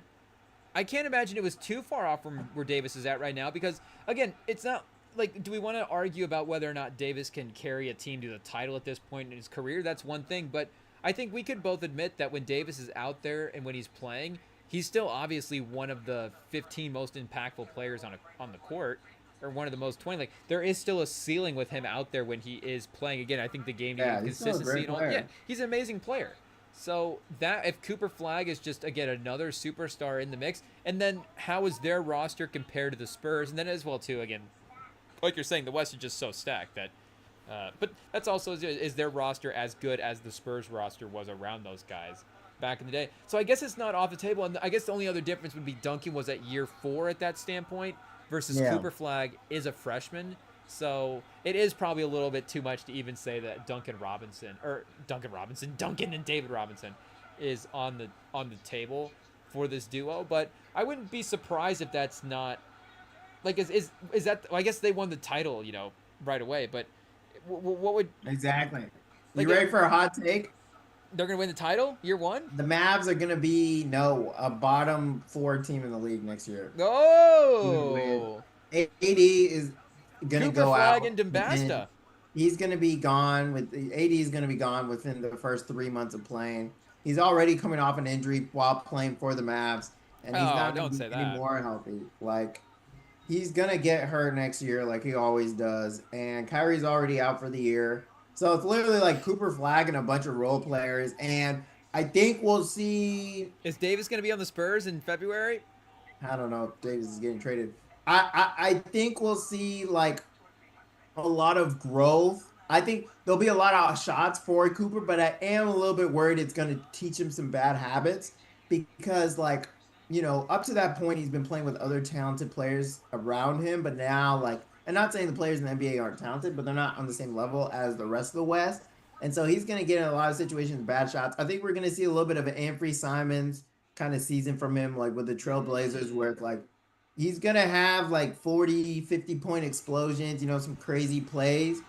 But like, it's gonna be if Cooper ain't got it, the team doesn't either. Because, I mean, Daniel Gafford isn't gonna score. Like, and it's one of those things with teams that's like someone's gotta score the 80 points. You know what I'm saying? Like someone's gotta score the certain number of points to get like normal size. Like every your NBA team, someone's gonna have to take the shots and he's gonna do it. So he's gonna have good stats then he might be the MVP of the year, or not MVP, but rookie of the year. But Yeah. it's just not going to be a lot of winning basketball because that team just constantly gets injured. I guess. Well, there's a couple things that I want to ask you off of that, but the rookie of the year is interesting because if you're saying that, like, yes, maybe if Cooper Flag does put up amazing stats, obviously he's not going to need to win a lot of games as a rookie to have that sort of rookie of the year notoriety. But say if the Spurs are trying to be a playoff team, you've got Dylan Harper say maybe at like 15 a game for the Spurs Yeah. and they win 44 games next year, or Cooper Flag wins 25 games and he's 23 point or maybe 21 or 19 points a game or something Mm-hmm. like that. But do you think that he's a lock for rookie of the year then if you're saying that they're going to be a bad team like that if Yeah, yeah, he is. one of these other guys like is on a little bit of a better team? No, he's a hard lock. He's definitely Yeah. a lock. But there's no way. There's So no Dylan way. Harper, Wemby, no chance. Dylan I Harper with don't the Spurs. triple. I don't. You guys have to. I think Harper, because the problem is we don't even know how he's gonna have minutes in his own team. We don't even know how he's gonna have how he's gonna produce. Even now with how the team's situated because he's got Fox and Castle in his way, and then Wemby's still taking shots. you know, what's his name? The guy who's playing point guard for y'all last year. Okay, who Uh, says no for? Sorry, we have to sidebar here because you or- said Anthony Simons. That made me think. So who says no? De'Aaron Fox and Denny Advia and Anthony Simons for De'Aaron Fox. Fox of the Blazers. Mm, I don't know who says no. It's Deer. Does I it kind of work? like. I kind of would do that one if I was San Antonio. Does it work? I mean, Yeah, Anthony I have the signed trade to machine a up new right now. contract. Oh, okay. Yeah, Anthony Simon's contract is insane. Right now, he's on the end of his 1-year deal. So I don't know on the Spo Okay. track if he's got a. Here, I guess I. But can- your cap's gonna be horrid though once it kicks in, and then you're gonna have to pay Wemby at some point. Wait, so okay, second half firing up, chat. We'll see if this is the run the Thunder Sir. have. But is there a guy in the draft that you have your eye on besides? Well, yeah, Wait, so Halliburton. It is confirmed Halliburton will not return. Unsurprisingly. You were saying what? what's your take on Knuppel? What's your vibes on I Knuppel? really like him. I really like him. Is he I Luke think, Kennard? No, he's better. He is smaller than Luke Kennard, but I do think he's a better player because he can initiate his own offense. I think Luke Kennard's a little bit too much Kenyon spot up Martin? and shoot. Maybe I don't know. I'm trying to think. I don't know. I ain't watched too much of Kmart. No, me neither. I'm just trying to think of like a vibe. That seems like a similar vibe. I don't know. Yeah, I don't know. Like, I don't what know, but I type of do like player him a do you lot. think he could be? Because again, he is now, like you're saying, third player in the draft. So I'm not against taking a guy where you're like, okay, there's a baseline for what we could get with his skills, but the third pick in the draft, I think, could still be a franchise home run type of at least thought process. Wow, you think it's at 3? Well, wait, who's gonna go? Who's over Knuppel at this point? I think some of the names I've been seeing, and I'm trying to see who Is the your guy guy- Cedric Howard gonna go was 3? Edgecombe, Ace Bailey. I think some people had Trey Johnson. His teammate even Malach. I do have him above. Oh, Mom- Dort, tough three. but- Sorry. Oh wow, Lou Dort! I told you that third quarter magic. Yeah, Lou Dort. that was brutal. Sorry, Ron Pacers Carlisle's fans. he's about to fight someone right now. Oh, Chet just got the block. Siakam, this is a huge 3. Oh, Siakam. Wow. They needed that. They needed that. He's 1-point the number game. one option. Is Siakam is number 1 on the finals team? You know. Wait, so do we have to steal the Simmons bit here? Like, is Knuppel playing in this game? Flip Knuppel for Matherin? Yeah. Like, I think he would get minutes. you like I think Knuppel he better would than get Matherin? No, Matherin's too big. Offensively, he is, but defensively, I don't think so. And his size, I mean, you know, and you're not expecting him to be a number 1 option if he isn't this game. So I don't. I think he could get some minutes for sure off the bench, but man, Lou Dort is coming alive. I don't know what's going on here. And have you watched any Ace Bailey highlights at all? A little bit. I haven't actually seen too much recently. I know with the saw high really school when he- notoriety, I mean, you've been locked But in I've on been for a while. hearing the problem with Ace Bailey's off the court. His representation has pretty much tanked his draft stock because he's not meeting with anyone. And yeah, it's been rough. But when we It's were been rough. when we were watching the tape on the last live stream and we were looking up some of the comps for him, I did see Jabari Smith on there as a comp, which I thought is interesting because I kind of like both. I like the version of Jabari Smith, obviously, as a player that he could have been in the draft, but I kind of like that player that he's becoming now as well too. A little bit more of a role guy is not too bad. Like if Ace Bailey has both of those potentials in there, I think that's like is Ace Bailey. Are we sure he's still totally off the table at 3? Like Is Rick Carlisle about to choke someone out? He's called the trouble Spreewell. He's so mad. I have never seen him this mad. Like he's just so bad. I think the thing with Ace Bailey is you kind of got to Who's the best mad coach in the league? I don't know. Spoelstra. Steve Kerr or Rick Carlisle? Oh, Spoelstra. Yeah, Spoelstra is just always mad. True, You see his Spoelstra was face. cussing at Jimmy Butler that one time. He doesn't care. He was gonna fight Jimmy. He's Yeah. like, I'll fight you right. Like, how many coaches in the league are gonna look Jimmy dead in the eye and be like, yeah, I'm gonna fight you right now. Like, Yeah, dead. one that went through the battles with the Heatles back in the day. He's that's like once you start your coaching career there, you're right. And he was like 30 when he got the job. So he was like, okay, I've got Exactly. 50 Like years of he doesn't. Hog He was Harden coaching in literally in the video room chopping up film. me. But yeah, I think Ace Bailey. He definitely his stat draft stock has definitely tanked by not meeting with teams. I think a lot of people have questions about his. They were talking about like kind of his maturity. He seems like he's kind of messing around a little bit. So the main thing about him is his off court stuff, which is why Cooper Flag is number one. I think there was a little bit of could Ace Bailey overtake Cooper Flag here?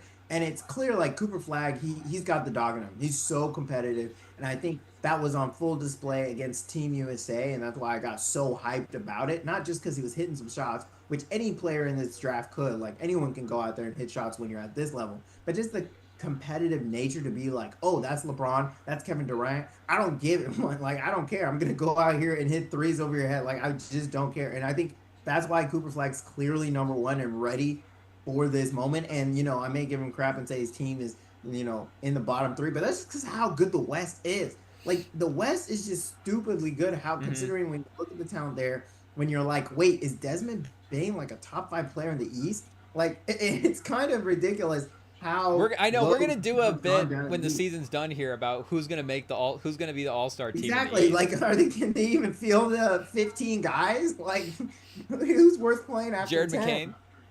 Like, honestly, he might be an all-star next year with his TikTok presence. Like, I really think they could get him in. Like, Would I'm be surprised. shocked I'm if so Anthony mad Black was an LaMelo All-Star didn't. next year. I'm so mad LaMelo didn't make it. I'm so mad. Oh, LaMelo. If LaMelo's not a starter in the All-Star, the Charlotte might be a top four team in the East next year if they're healthy. LaMelo had more votes than anyone else in the guard section besides like Curry, and he still didn't make the all-star game. Would you I'm trade like, if you're the Spurs? Would you trade the number 2 pick for LaMelo right now? If Brian Wright called you and said we can do this deal, would you no. do it? If it wasn't for the injuries, I would think about it, but it's nah. I You'd would have say to be no. a little bit more crafty than that. Yeah, he is hurt. Like, and that's the question is like maybe would Pop break him? Like, is it better that there's a new coach there? I don't know. What about Devin Booker? If you're Phoenix, would you just keep hitting the reset button? Would you trade, or if you're San Antonio, would you want to get a star on Devin Booker's timeline with Wemby? Is Devin Booker for the number 2 pick a decent idea?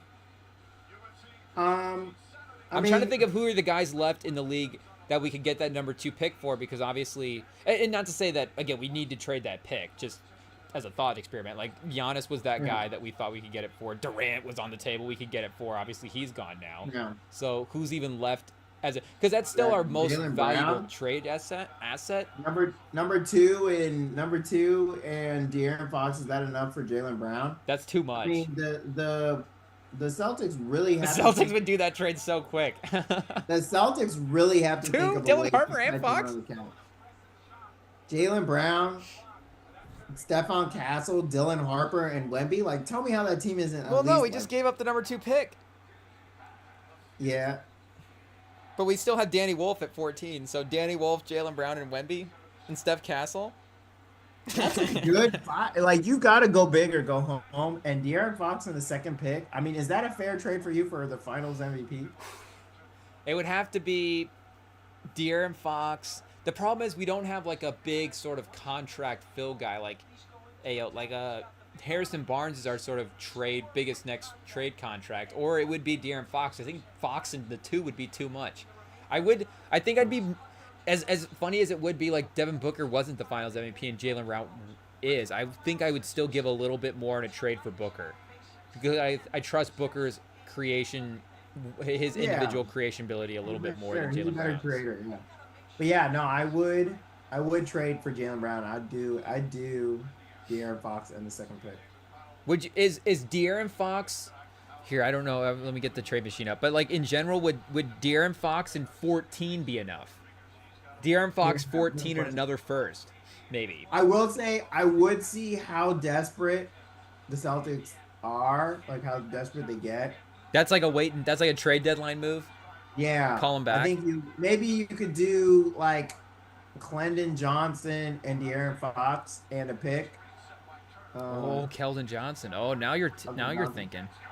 Now I you're thinking. know. Ooh, ooh, that's pretty even in the salaries here. Let's see what we get.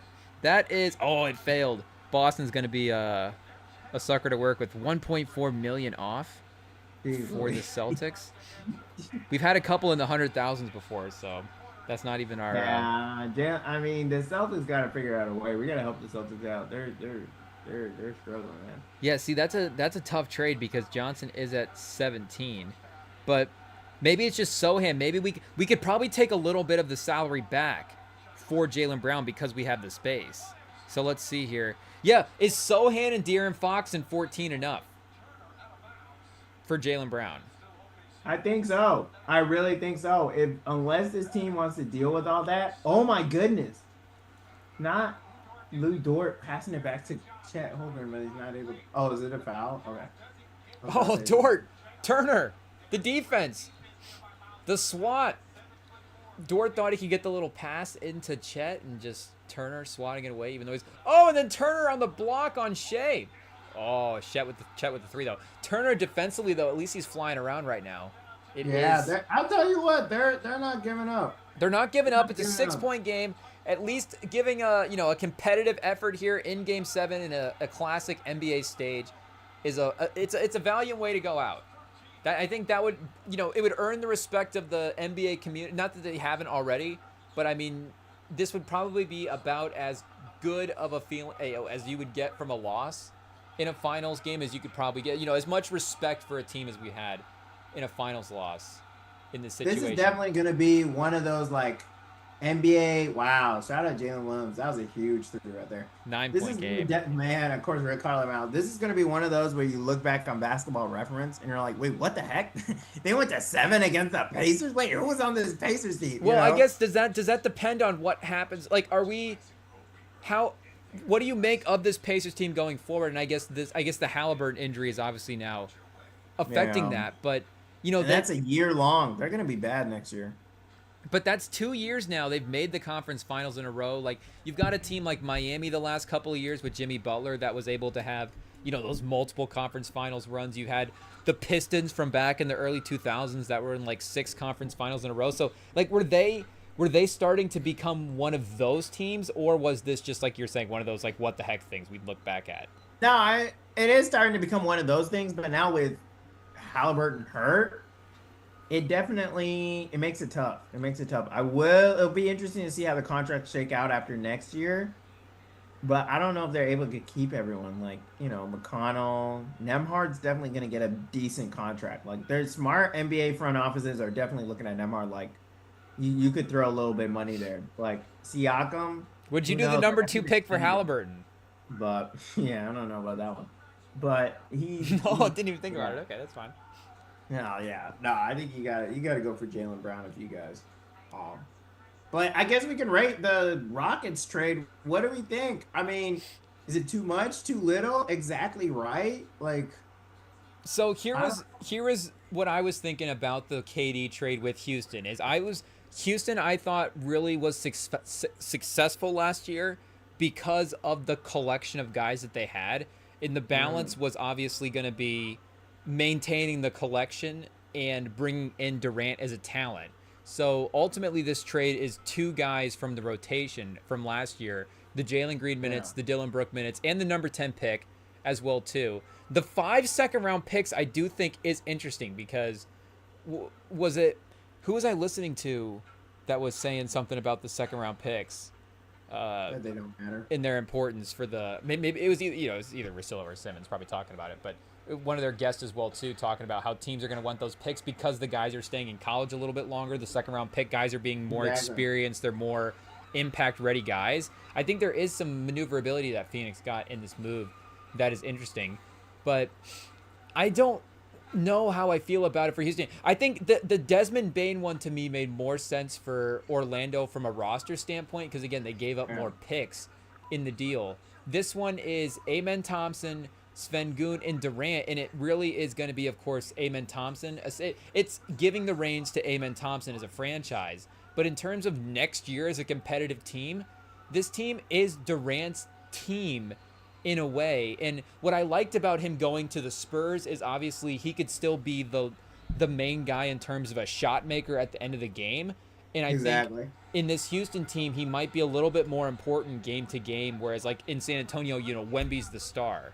So I don't. Do you think he's gonna be? Do you think he can have a? He's still fit to be like a number one option on a title team over the course of the season like that? Because is that what he's kind of being here in Houston? I mean, I think they can definitely during the regular season. I think their team is deep enough, and they just had too many guys. So like, we might see some more Reed Shepard. We might see some more Cam That's Whitmore. true. Like, Cam Whitmore, yeah. we might see some of these players that have been Cam Whitmore hiding in the unlocked. D Never League. mind. Rockets win the trade. Exactly. Like they haven't. They kind of needed to clear out their rotation so they could play some of the guys they had drafted. And Reed Shepard, like been hearing a lot of good stuff. So we'll see. But yeah, I mean, you look at like what they definitely were known for their rebounding. They still have Steven Adams. Like they honestly didn't give up that much. They only gave up Dylan Brooks, Jalen Green, and the number 10 pick. Like those second rounders kind of don't matter if you're good. So like I definitely think, if you're trying to win now, you have a good enough team. Amen Thompson is a really good guy. And I think having KD there to kind of train him up, like kind of, you know, show him the ropes in terms of shooting, in terms of being like a really dominant force in an athletic way. Like, of course, KD was being tall, but kind of showing him like, yes, you have this like thing that you can always go to, but here's some other like skills and stuff you can show and learn. I think will be great for the team, and I think it's definitely I think it's all upside. I definitely KD, he loves Texas. He played at Texas, you know, and I think it's a good direction. I think it's kind of home, not quite home, but close enough that it'll make him feel comfortable. And it's a competitive team. And with Ime, I think he's definitely not going to allow any BS, but he has Ime. shown to be able to handle stars with the Celtics.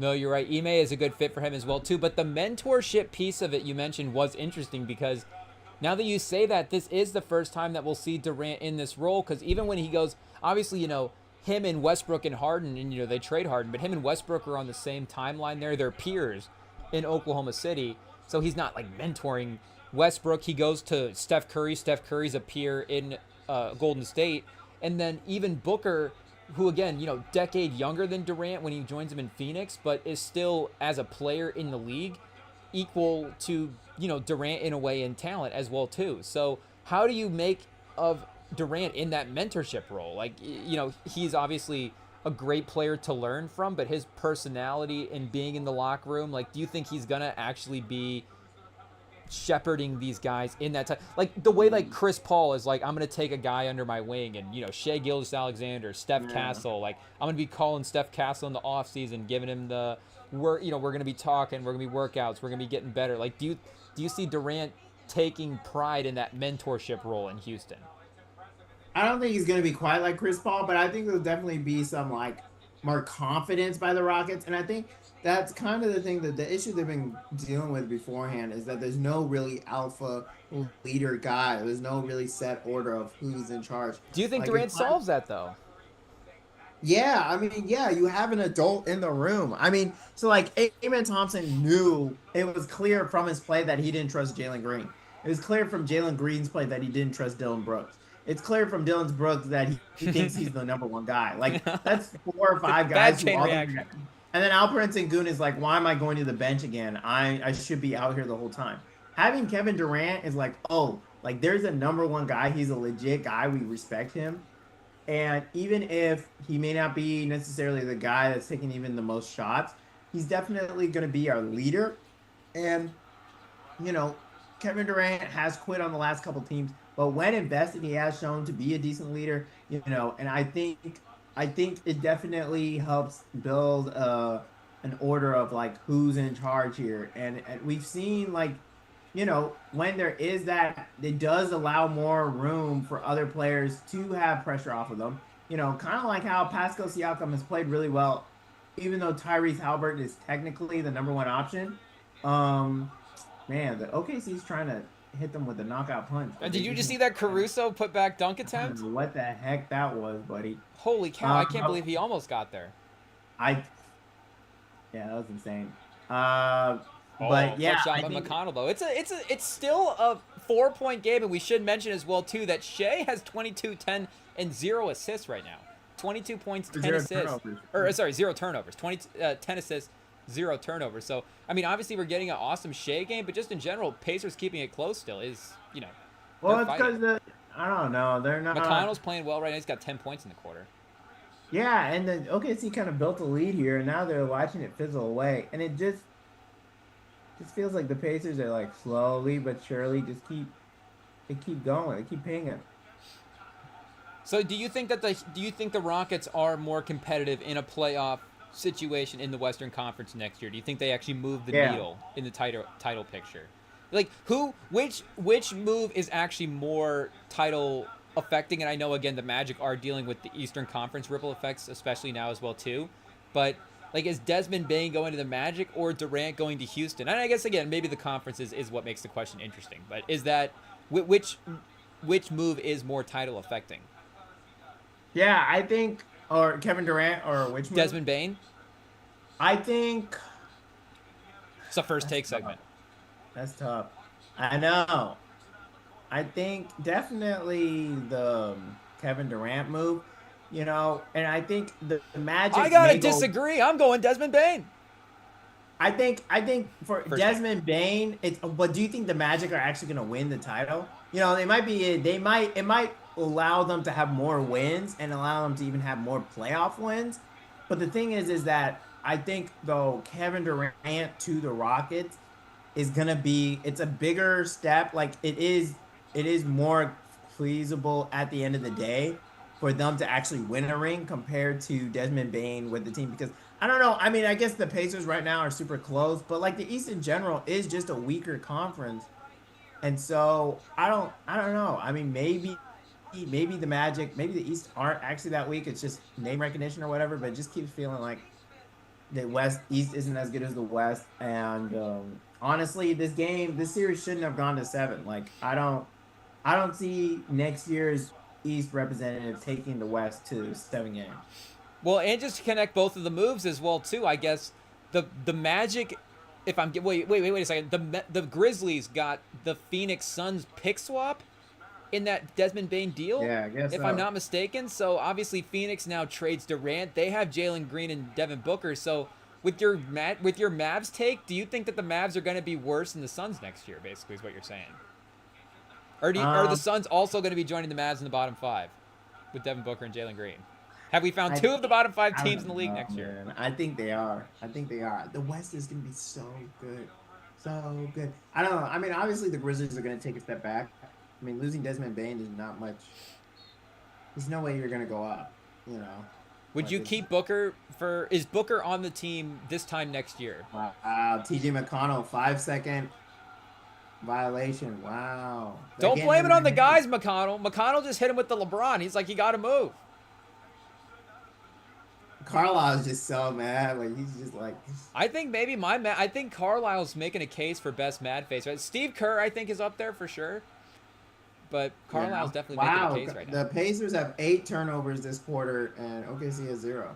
And they're That's still crazy. only down by 9. Oh, make that Well, 11.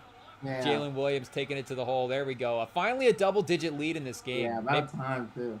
Maybe there was one a little bit earlier, but okay, nope. That's the largest lead of the game officially. They just said Carlisle Yeah. with another timeout. Uh-oh, here we go. But it's just I really hope we don't get another finals again with no Hall of Fame players. Like, is SGA a Hall of Fame player? Oh, that's an interesting I question. was just thinking about this. Like, I think he's having a Hall of Fame season. I don't think he's a Hall of Fame player. SGA, you think SGA is going to win the does anybody win the NBA MVP and not make the Hall of Fame? No, Derrick Rose is the only one. That's true. He's gonna be a borderline, but I don't think like he's not one of the all-time great players. And it just kills me that we're watching a finals with no all-time great players. Like no one's like, oh, SGA is a top 3, 4, even Well, is that 5. just because he's early on in his career, or is this Mm, different than some of the other early career stuff that you've seen before. Yeah, I don't know. But that is interesting to think about as well, too, because, again, you go that Raptors-Warriors series, like, the Warriors team was very depleted, so, yes, they had the Hall of Famers, but, again, a lot of them weren't healthy. The Raptors, on the other hand, have Kawhi. Like, you know, is Siakam going to be a borderline Hall of Famer? Like, he would have had to probably won this ring. The Heat versus the Lakers, Davis and LeBron. Is Jimmy Butler a Hall of Famer? Probably. You know, is Bam a Hall definitely. of Famer? And Jimmy Butler is a playoffs all-time great. Yeah, he's like a Julian Edelman.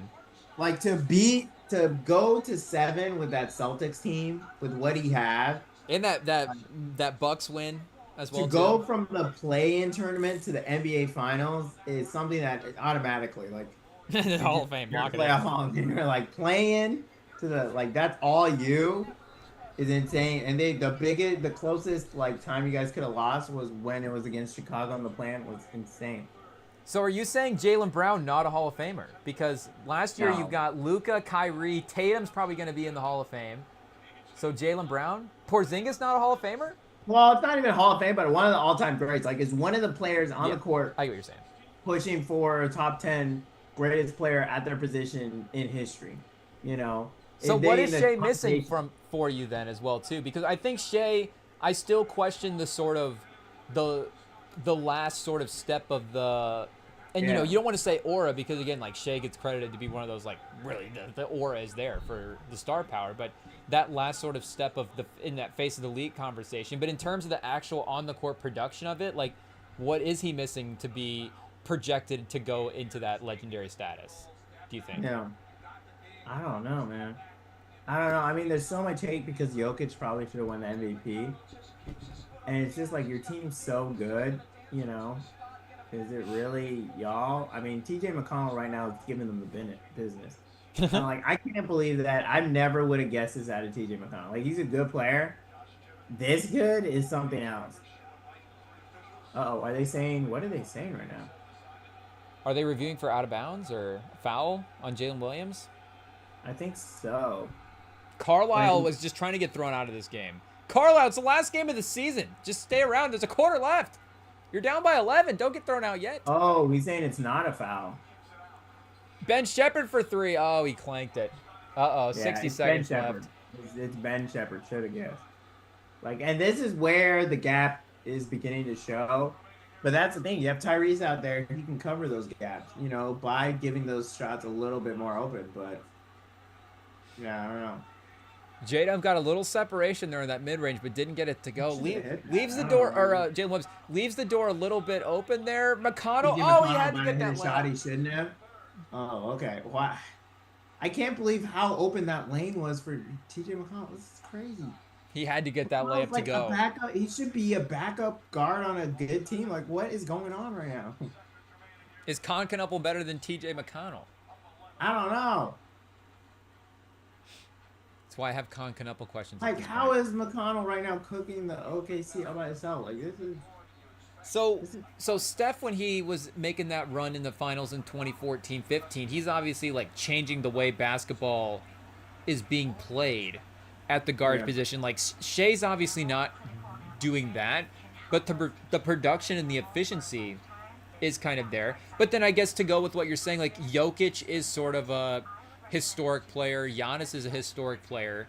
Again, Steph, while it was still new, you knew that there was going to be a historic thing if he was going to keep it up. And Shea, yes, we know that there's going to be a historic thing about it. But you're right, there is still a little bit of mysterious thing about what the upside of it is. And it's weird to compare him and Anthony Edwards as well too, because people want Edwards to be MJ and Kobe and are ready for him to take that leap in that lineage. But for some reason with Shea, it's not necessarily getting that same sort of credit to be in that superstar lineage as well too. But I mean, I kind of get what you're saying as well. I don't he and Tatum these last couple of years, you don't necessarily, and the Thunder are obviously a more terrifying team, and Tatum and Shea are obviously great players, but you don't look at them as with a guy like Wemby, or if you're a team with Anthony Edwards, or even if you have Paolo as a superstar for the Magic, I don't think the Magic fans go Paolo can't be better than Shea in a playoff series in a couple of years or next year or whatever. I think there is still a little bit of that unfear status. Like they're just not feared the same way that some of the other stars were in the past. I guess I don't know why that is at this point as well. But they've now pushed it 81-68. So third quarter, this starts to look bad for the Pacers. And looking at some of the other Game 7s in history as well, too, we hadn't had a 100-point performance in a Game 7 since the 1980s. So 81 right now. They're looking 19 points in the fourth quarter to get to 100. But it's looking like it's going to be another, of course, low-scoring, ugly game. But what do we got? 13-point lead here, fourth quarter. Yeah. Uh-oh. Look at Jay. He's just smiling out here. And I'll tell you what. I mean, looking at some of the tweets. I saw there was a point in the third quarter where T.J. McConnell scored 12 straight and OKC had scored 13 straight. So, T.J. McConnell literally did all he could. Like, he's doing all he can. But if you're the Pacers, this is similar to Jimmy Butler dragging that team to the finals. Like, this is just getting to a Game 7 is a win in and of itself. It's a win for Indiana. And honestly, like in a wide open East, you can have some hope. I mean, personally, with Tyrese probably out for a year, it's not much is going to happen next year. I think the Cavs series should have just not happened. I think the Cavs aren't going to be. They're not going to lose like that next year. They're going to be better. Magic are going to be better. Celtics go down, but 76ers, if Jared McCain plays a whole season, they could be feisty. There's definitely some interesting new teams on the rise, and it's just, I don't know, maybe this season was kind of a commercial break for the league. It's like, okay, we had the dominant team win, this kind of topped it off. But next year with M-shaped LeBron and Luka, who knows what happens there, Rockets have a legit player, I don't know. I think next year might be season, show regularly scheduled continues on, because I think this playoff season was a fluke. I really do. I think Jokic should have beaten Timberwolves. They should have made it to the conference. They should have made it to the finals. And I really do think it should have been Jokic's year, but they didn't perform. The Thunder deserve it. They executed, and they're probably going to win it all, but we'll see. So what does this mean then for Presti now? He actually gets the title. Is he the best, not just GM, but where does he rank now in terms of the off-the-court basketball personalities? Because Belichick always had that sort of the GM coach, even against the players, where if it was, and Brad Stevens I think was in a little bit of this, Popovich, Spoelstra, there is that rare tier of guys where it goes, okay, would you rather have the team builder or the guy in the front office position or whatever? Would you rather have that guy than the actual players himself? And again, I don't know if Presti's always been giving credit for building the Thunder roster, but I don't know if Presti's ever been would you rather have Cade Cunningham at this point or Sam Presti on your lineup? Exactly. But that was always sort of the question with Bill Belichick was at what, if we were just redrafting the league, how many players would you even take before you just take Bill Belichick and go, okay, well, Belichick's just going to figure out whatever happens. It's just at this point, okay, well, Sam Presti's just going to get value basically with whatever he's given at the team. He might actually be the most important now non-basketball figure. And that's tough as well, too, because it really is a battle for him and Popovich, I think, in the 21st century in that role. But the problem is Presti was also on the Spurs as well, too. He got there in the early 2000s and helped build that team to be the competitive team that they were as well. So his fingerprints are basically in every Western Conference competitive team that's ever been built.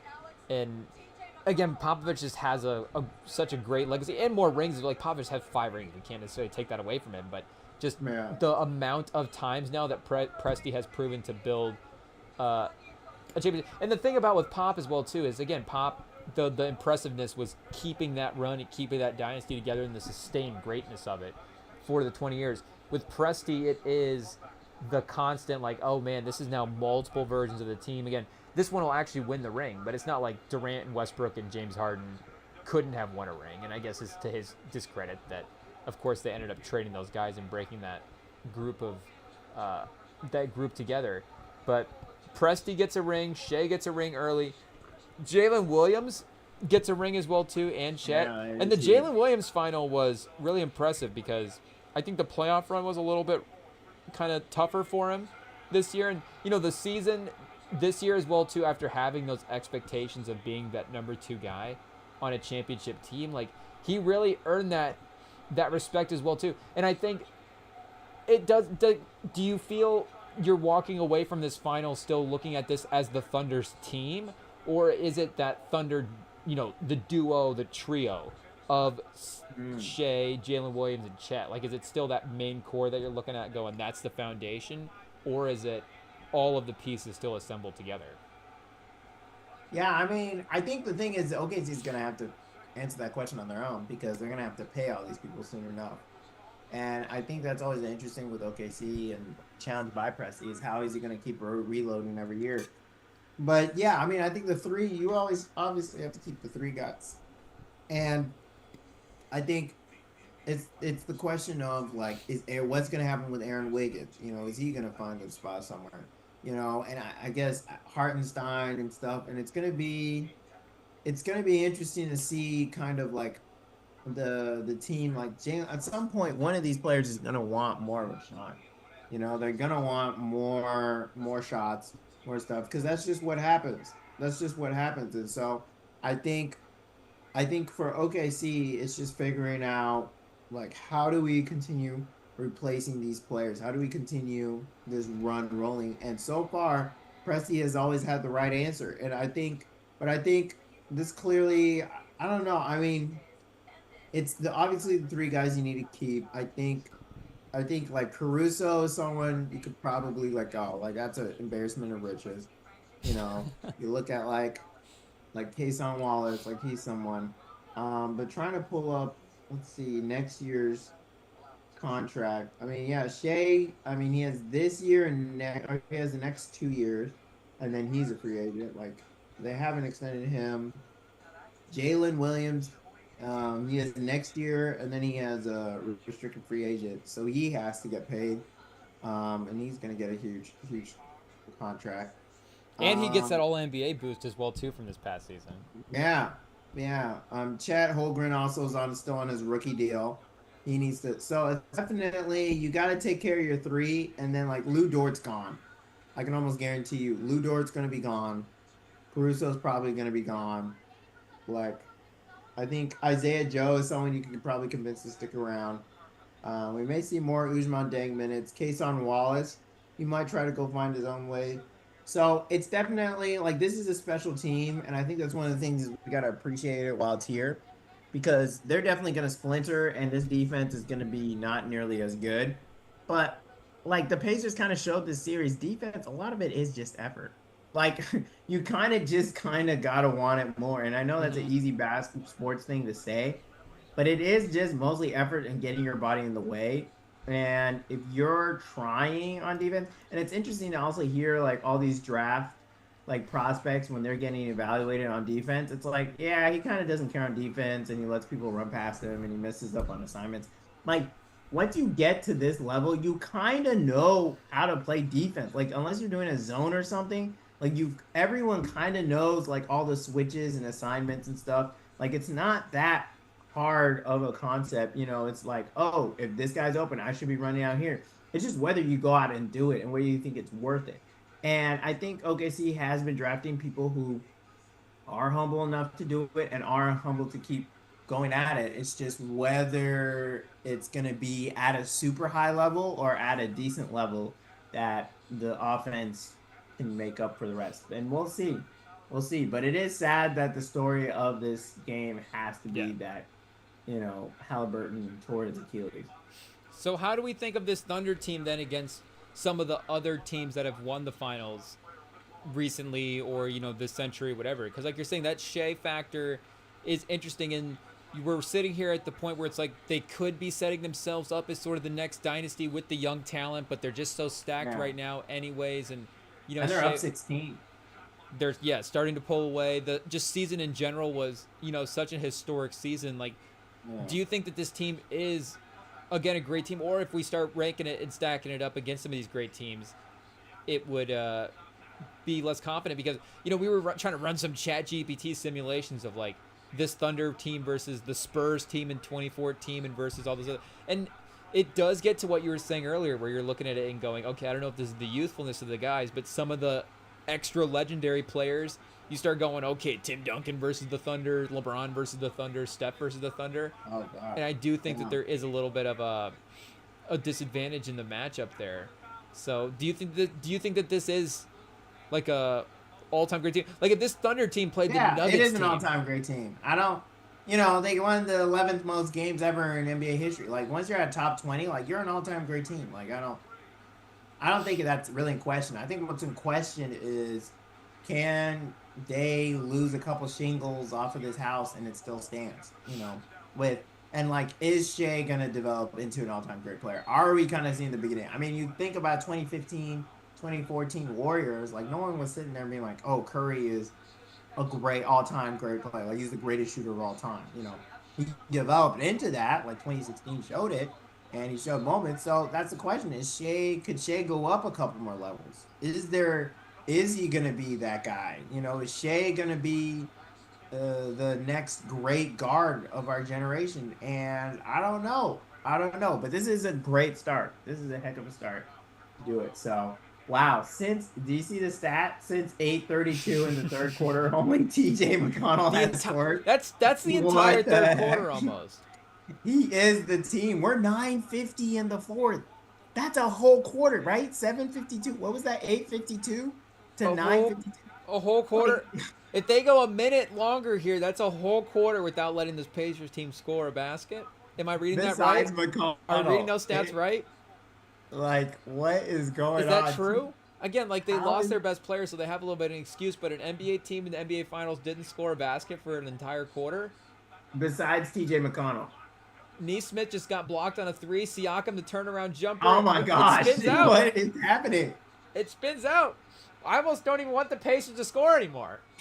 Just keep it up. TJ McConnell is the team. They call him T. Jordan. Team J. McConnell. Jeez Louise. Yeah. Okay, so he's hitting half their shots. Shea's just dancing now. He's spinning. He's cooking. Oh, man. Wallace. The hops on the inside. He's just dishing and diming. This is clapping, bro. Don't beat the traffic on the way out. I mean, that was TJ McConnell, you can tell he feels bad. Like he's like, hey guys, like, do you guys want to hit a shot? Like, if he hits this shot, that's gonna be insane. Oh, Neesmith the layup. Holgram the block. Oh my gosh. Oh my goodness. Just gotta shoot it, bro. I don't know what you. And the problem is he's a shorty. We're gonna have to start looking up, and there's gonna always be the asterisk as well too. The Pacers do not have their best player. We have to mention that time and time again. But 68 points. It's still historic level defense, historic level stretches of not scoring here. And that's one of the things is that, like, you can't fault the OKC Thunder for being so deep and that Shea cannot play, that Shea can go on the bench and allow him to get that rest. And Tyrese has to feel like he has all this pressure and has to play all these minutes, which led him to the injury. Like, that can't be OKC's fault. Like, I mean, you just see, like, throughout the season, like, this team's super deep. Shea was able to get that rest. Shea didn't have to play, like, a whole lot of minutes. And Tyrese has to be that guy. He has to be out there. He has to have those minutes. He has to have those hard minutes. And so it's one of those things where it's like, yeah, like it does suck, of course. And yeah, it does impact this game. And who knows what happens. But at the same time, availability is one of the abilities. And, it is one of the talent things about a player. And if you're not available, then that's it. And that's how the whole playoffs has been petered out, has been split out, is who's healthier. I mean, these are been the two healthiest teams of the whole postseason. You look at all the other teams, they either have an injury or they're kind of like hurt or they're dealing with something.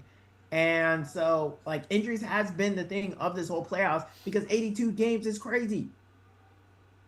So if we were going to look at actually the less points scored in a finals game, 54. The Bulls held the Jazz to 54 points back in 1998. Holy cow, people. That is not a lot of points. 2010, 67 points. And then LA in 2000. So 2009, 2010, 67, 75 is the last time we've seen teams score this low. So again, Pacers at 68 right now.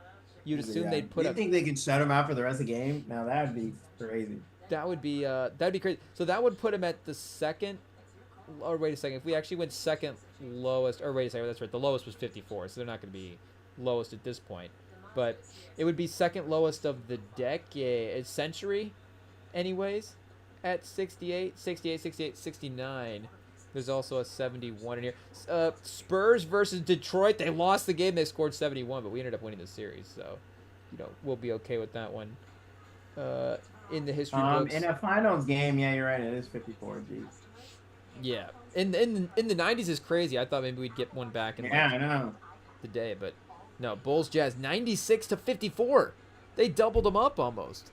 And then the next closest is 1949 at 56, 1948, 54, 49. So if you go 1998 at 54 points, you have to go to 60. Yeah, then 67 is the next lowest total at 1999 for the Knicks versus the Spurs. Also in the finals. So I was gonna say a lot of these are in the finals, but yeah, we're looking at just finals, not for poor Alabama, bro. Yeah, it's not looking great right now. I don't know. Well, I was about to get us canceled, but yeah. Not great.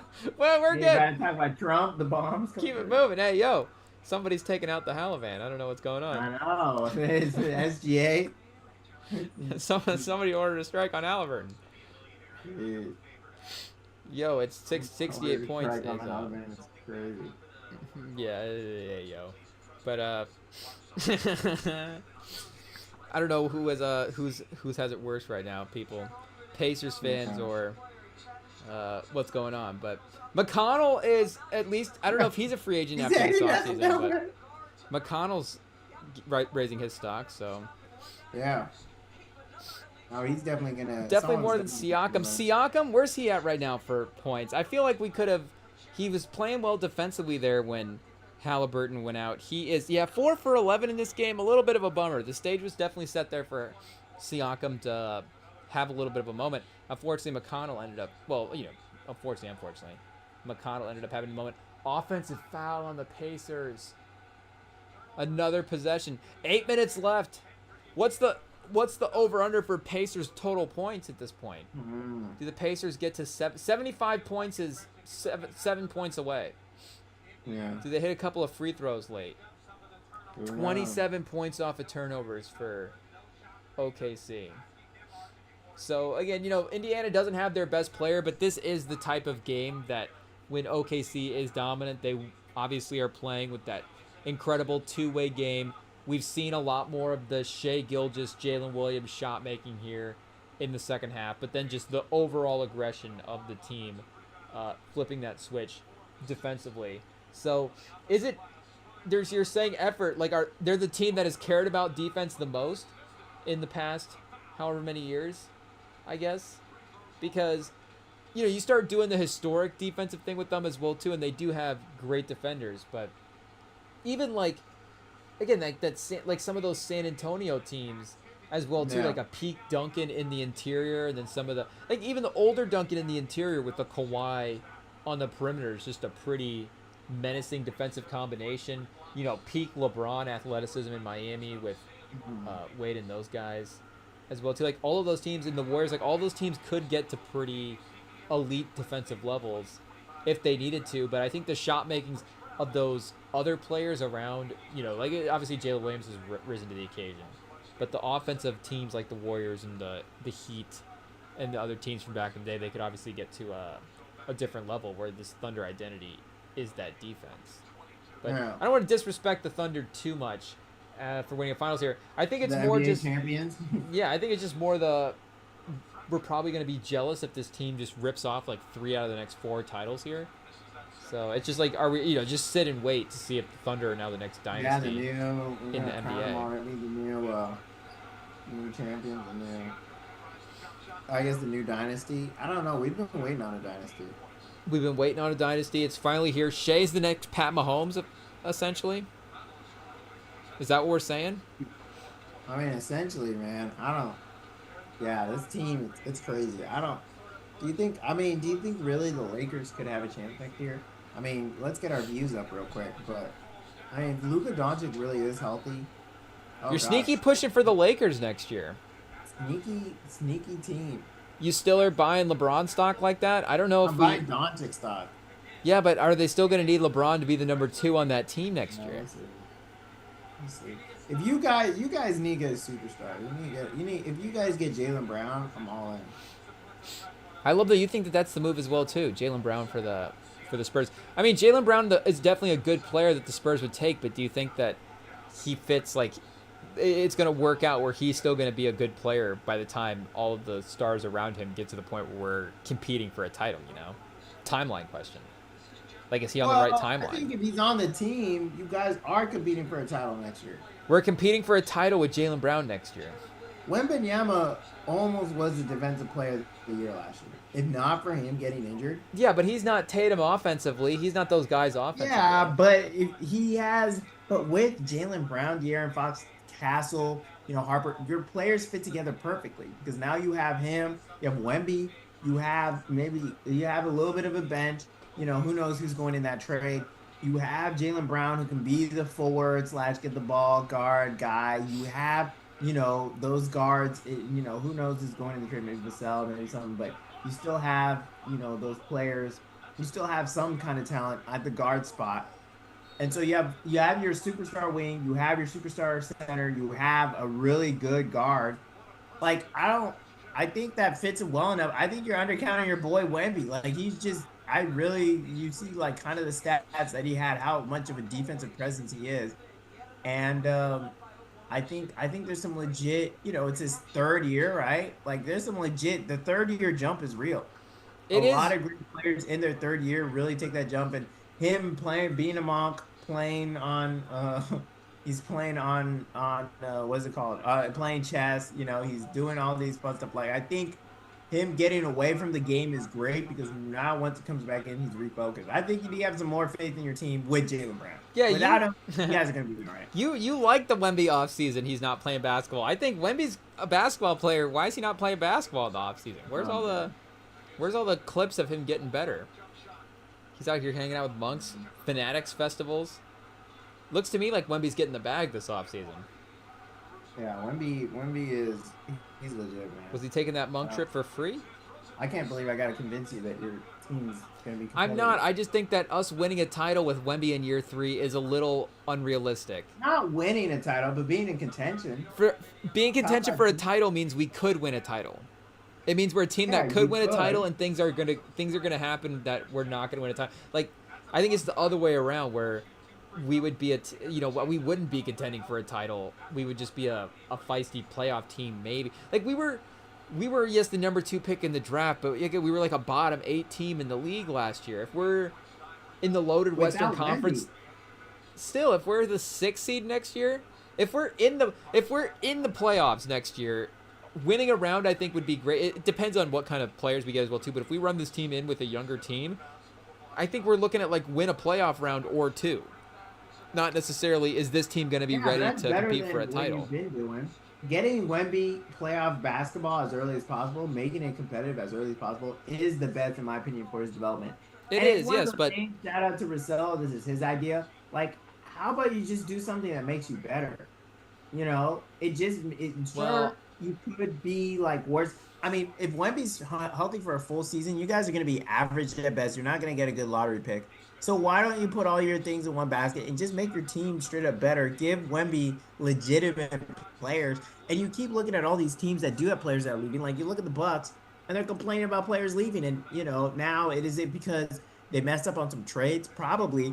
But it's just keeping Wemby happy, making y'all competitive. Jaylen Brown isn't that old. It is a huge contract, but he isn't that old. And outside of Wemby, you don't really have any players that would command a superstar contract unless Castle like really turns out great. But I think like you have Vassell, he might survive the trade. You will have Jaylen Brown, you'll have Wemby, you'll have probably keep at least Dylan Harper. I think you'll be able to keep your number 2 pick.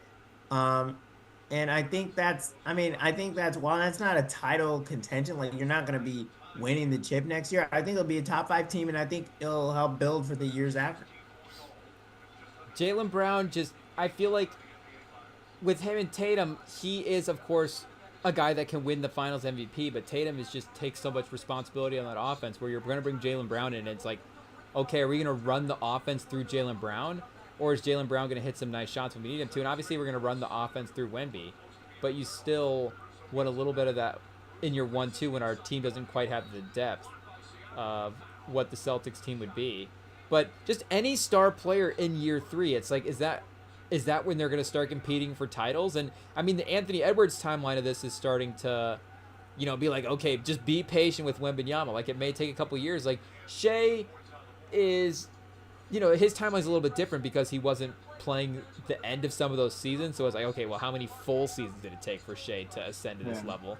But he's still in like year 6 or 7 at this point, where he's now finally, when guys would enter the peak of their powers, be in that stage. I mean, even Doncic, who was in the playoffs putting up the best, young player numbers that we've ever seen in the playoffs, like, he wasn't necessarily competing for a title in year 3. Yeah. And even in Wemby, is Wemby going to be as good as Doncic in year? Like, defensively, of course, he's right there as some of the best players in the league. But I just think offensively, he is a couple steps farther behind her, where the conversation, of course, around him was like, is Wemby going to be the best offensive and defense, or the best defensive, and offensive player in the league by the time he's in his 3rd or 4th season?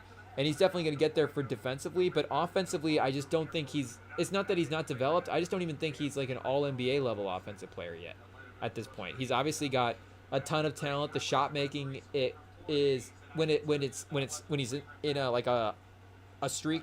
He's a bit of a streaky shooter still at this point. So obviously when he's in a hot streak, he can definitely get to cooking, but he's just not necessarily that consistent of a scorer. And for him to turn that around in year 1 to be like, okay, now you're going to the playoffs, getting buckets in that type of way, I guess again for Wembanyama, not totally surprising, but I just don't think in year 3, like even a guy like Jordan as well too. LeBron was able to get that team to the finals early on in his career, but that's just one of the most impressive young player achievements that we've seen with him carrying that team. I just don't know if the expectations are starting to get, and they've always been, of course, out of control for Wemby, but I think it's a little bit more fun when it's in the draft and it's like, oh, is this guy the next best thing? But when you actually have to get realistic, because again, at the end of the day, like, we're taking Wembanyama with that first pick in the draft anyways, whether or not he's the generational prospect, he's going to be too good on defense not to pass up for that number 1 player pick. But now we have to start being smart with building the team going forward for us winning a title. Like, I think Giannis and Durant were special talents for us actually moving the needle in a different way.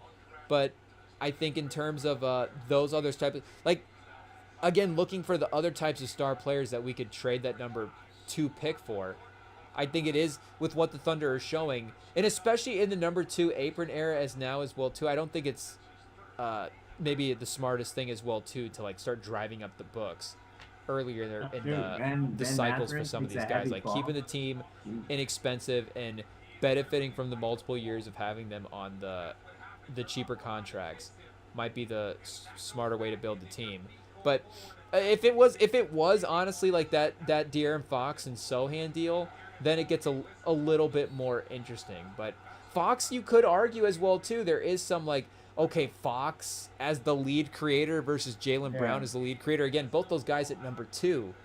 Maybe, again, you still like Jaylen Brown. He's proven himself at the number 2 at that point. But I just think if the Spurs are in the playoffs next year, if the Spurs win a playoff series, as I'm sitting here in June, that would be like my current expectations for the team anyways. And if we're competing for a title, then, that's great. Yeah, we'll see. Yeah, I think chances are what's going to happen, because unfortunately, I'm sad to say, but your team is kind of boring, is you're probably just going to take Dylan Harper and you're just going to run it back, and we'll see. We're not boring. We're smart. So, OKC kind of on a run here. What is it, 23 point game? 9-1 run in the last 2 minutes. No Tyrese. I don't think anything's happening, but something to keep an eye on. Jalen Williams. Shea's taking 11 3-pointers tonight.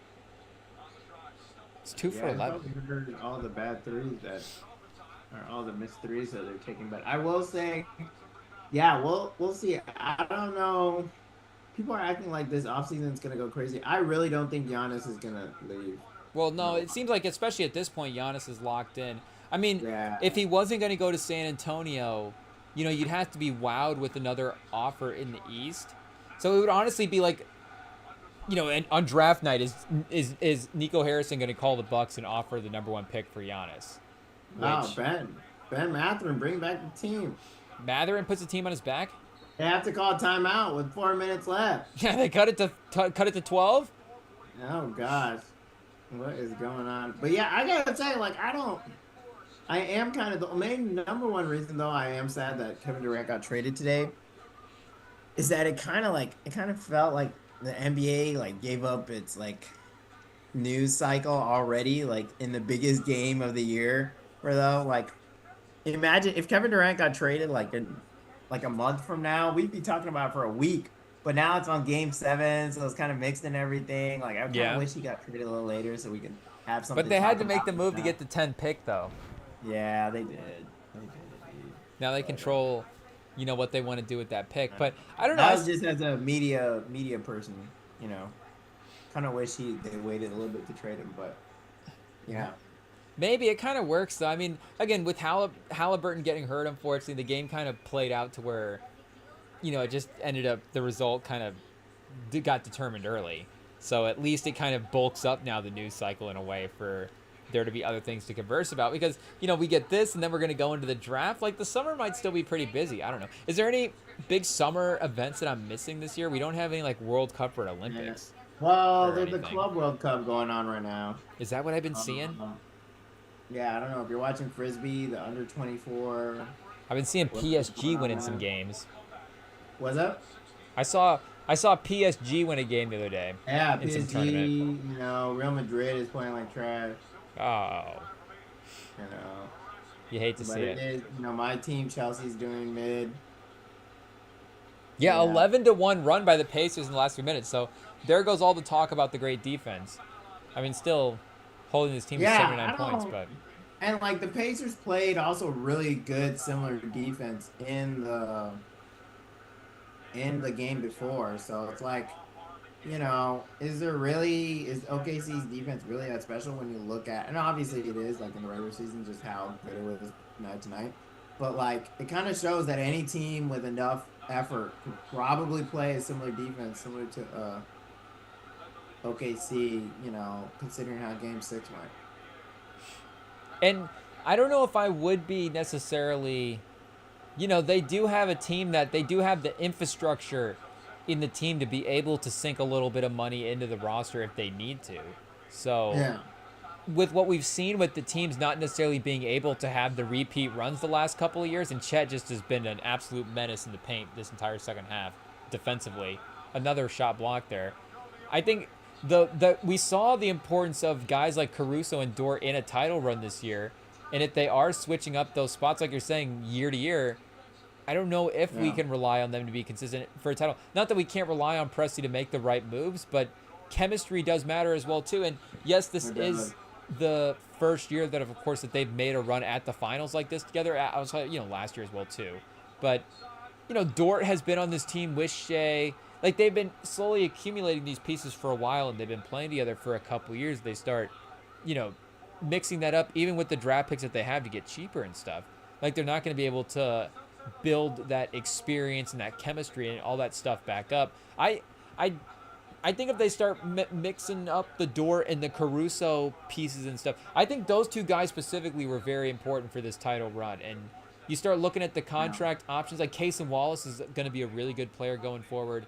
They, like you're saying, have got tons of great options on this team, but I would be really nervous about, and like with what happened with the Nuggets when they started moving on from Bruce Brown and Kentavious Caldwell-Pope. And it's like, wait a second, those guys were massively important the entire time we won the title, and now we got rid of them, and our team's not as good, and we're struggling with depth, and we're wondering why. Like, I wouldn't necessarily Then, be too eager like, to try to surprise. figure out, yeah, like how do we keep this team sort of replenished year to year? Like we just saw that this group could win a title together. Yeah, I don't know what. We'll see. I don't. Yeah, I don't know, man. We'll see. We'll see. But no, I am really. I don't know. It'll be interesting. I really think like there's just so many moving pieces and so many questions with the West. And like, I mean, we know the talent's there, like it can't compare to the East. But like, is OKC really gonna just come back and roll again next year? Like, is it, we kind of seen the recipe that it is the like make everyone else shoot for this team. Like the 3 point has been an issue, 3 point percentage. Like, they're gonna win this year, but like, would we really be shocked if they're out in the first round next year? Like, I don't know. It will be Are the interesting to Spurs a bad see. matchup for the Thunder? Yeah. First round. Because you think about like Wemby, of course, in the paint, taking out their Yeah. defense. But is this a team where you feel like when you're going into the offseason, you have to assemble a team to beat this team? Like, does that feel like that type of presence? Because, of course, again, with like the Warriors when they assembled and they got to a different historic level there at some point. But you start to think like the moves that we make on our roster have to be to match up against that team when we play this team. Do you think that way when you are planning in the offseason now?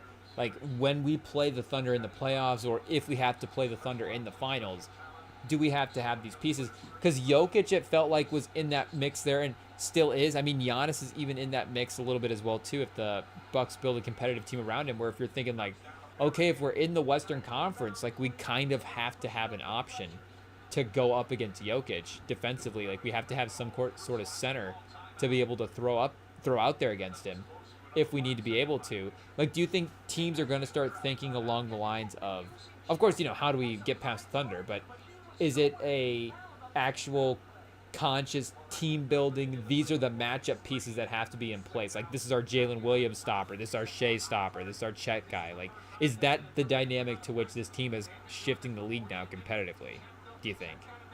Oh, like, are people looking for like the next Jalen Williams or the Like, do you think next like Shea? people are like now scared of the Thunder to the point where they're building the teams to stop the Thunder? Oh, like stoppers? No, I don't think so. But I do hear like comparisons, like to Jalen Williams, that like, oh, maybe if there's a super talented guy from a small college, like maybe we'll take more of a chance on him. Or you look at the Pacers, like if there is like a number one option for a team like who we think is okay, like Pascal Siakam. And I think that's one of the things I was mentioning with your team too, is that like maybe it is good to just get better. And I think that's the thing with the Pacers is if there's a deal like for a pretty good player, like a top 25 player. And yeah, he may not like mean an instant championship, but having a good player is just good for your team. And I think there's too much in the league. Like you look at the Kings, you look at this like Suns, some of these other teams, like the Suns had a bigger issues, but some of these other teams where they're like, oh, we're not contending for a championship. All right, we're out. Like we don't care, like the Grizzlies or something. And it's like, well, or maybe you could just be good and then injuries go your way and you're healthy and you're in the playoff finals, and you're in the finals just because you're healthy and you had good enough players to beat the teams when they are healthy. And I think that's what I was kind of meeting with Jalen Brown and your team. And I think hopefully a lesson for the rest of the league is that, like, yeah, it actually, like, if you do have some decent players and you can go out and get a good player, like Pascal Siakam, like Kevin Durant, like some of these players. And yeah, maybe we're not saying overnight for sure. You can't do a Kevin Durant trade all the time. You can't do a trade like that all the time. So maybe doing a Kevin Durant trade now instead of like 2016, it's still good to be good. And I think with how the draft odds are, like tanking just doesn't make sense. It doesn't make sense. The Pistons have been like the worst team in the last 4 or 5 years, and they never Mm-hmm. got a number one overall pick. It doesn't make sense to be bad. And now that their Pistons are good, like I think it just doesn't make sense to be bad. I think it's good to be good. I don't obviously this is rocket science, but with how the draft odds are, there's just no upside to tanking. And I guess that's my main lesson taken away from this. There's no upside to tanking. When did OKC tank? Like they never really like there were seasons obviously that they I think there was a season where they made Shea not play. So there is maybe one or two seasons in there where they tanked. But honestly, in the thick of it, like they almost always were playing, competitively, and they're able to build this team by having good drafts, good trades, and making smart signings, like the Al Horford deal or like the Gordon Hayward deal. Like they just brought him on, they had him play. They're like, all right, you're not going to work. We're going to get some picks for you. And so I think that's just the bigger scheme, or the Paul George trade, Carmelo, like how they got out of there. It's like that was signing with Paul George and Carmelo. Like it was obvious they were never gonna win a championship with them, but they were able to leverage him into a lot of picks and a lot of things that led him to this championship. And if not for that Paul George and Carmelo team, this team would never happen. So I think it's good to have the good assets on your team. Just keep bringing in good players and obviously not wasting players, not overpaying, but just bringing decent guys and it'll come to fruition. I mean, you see Rudy Gobert, that trade was way too much. But he has a game like game 7 against, or what game against the Lakers takes him to the next round. Like I think time and time again we're now seeing like I'd rather have a little bit overpay for a sure commodity in the league instead of just drafting a whole lot of young guys and second rounders that I have no idea about. And the Thunder are to another team, well, exactly like you're saying, with the getting better piece of it. But the Shea trade timeline has been something that I've been just trying to play over in my head over and over again to think like, how did Presti just brilliantly turn this into something? Because like you're saying, it's not, and the Shea trade itself ultimately became a trade that the NBA kind of modeled itself after with all the picks. But I don't think Presti made that trade with the picks. The picks were the trade kind of gets flipped around where it's like they got the picks and then Shea thrown into the deal. I think it's the other way around where the Thunder were trading Paul George for Shea and then just kept adding picks into the deal to get Kawhi Leonard and Paul George back.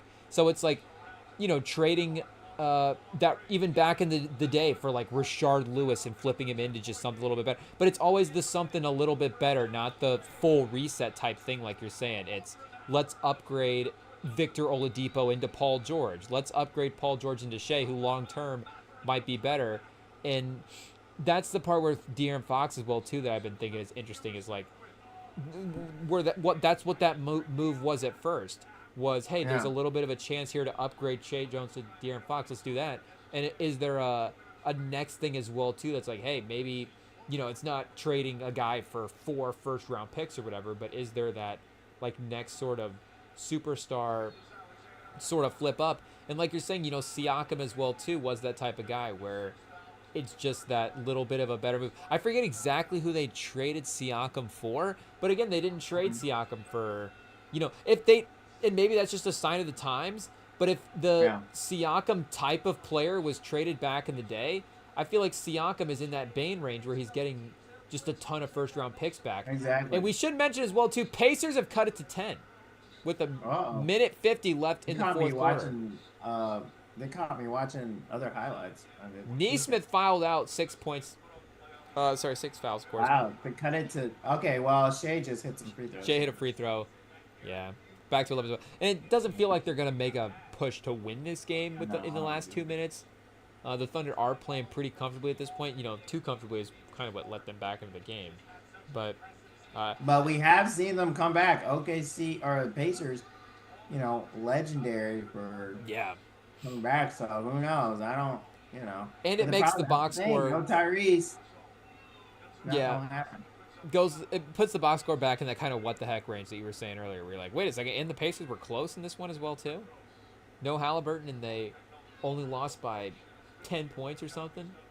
However it happened. I will say, Dagnall has one of the most interesting faces as a coach. Like his eyes, you can't tell if he's like mad or is he thinking. Poker face. He's one of the most even-keeled coaches I've seen in the league, and I love his demeanor. You're saying Dagnall's like AI? Maybe. It's like processing. AI won the NBA championship. You should put that as a thumbnail. We got to do our reaction faces for the YouTube thumbnail. Is Presti using AI? Is he using ChatGPT to build this team? He might be. He might. He had access to ChatGPT before anyone. Yeah, I think the Thunder would not be surprising if they're...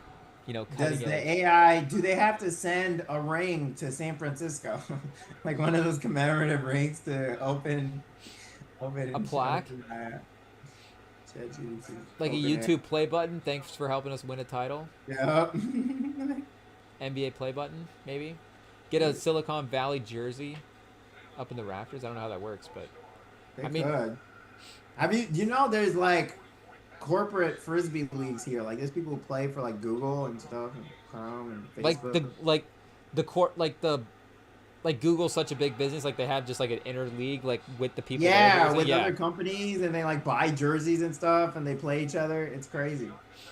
I mean, we Sam Presti already on the phone. He's still making trades over there. there's no Google level companies here in town, but there are a couple of pretty big companies, and one of them does have a there's like a basketball rec league. I used to have a friend Ah, that's funny. that signed up for the basketball rec league, but I never got into Sam it. But yeah, Presti deserves that's to like be a included. sort of a mini You version give of it, so I it can to definitely see it. GM. I guess that proves how even Google is on a different size because basketball's you could have a small company and still run pickup games. Like to have Yeah. an ultimate frisbee league Yeah. in your company. Well, it's Obviously. with other teams. It's with other companies. So it's like Oh, it's like Google versus Apple. yeah. Like It's Facebook. like the It's crazy. manager games in March Madness for Ultimate Frisbee. Exactly.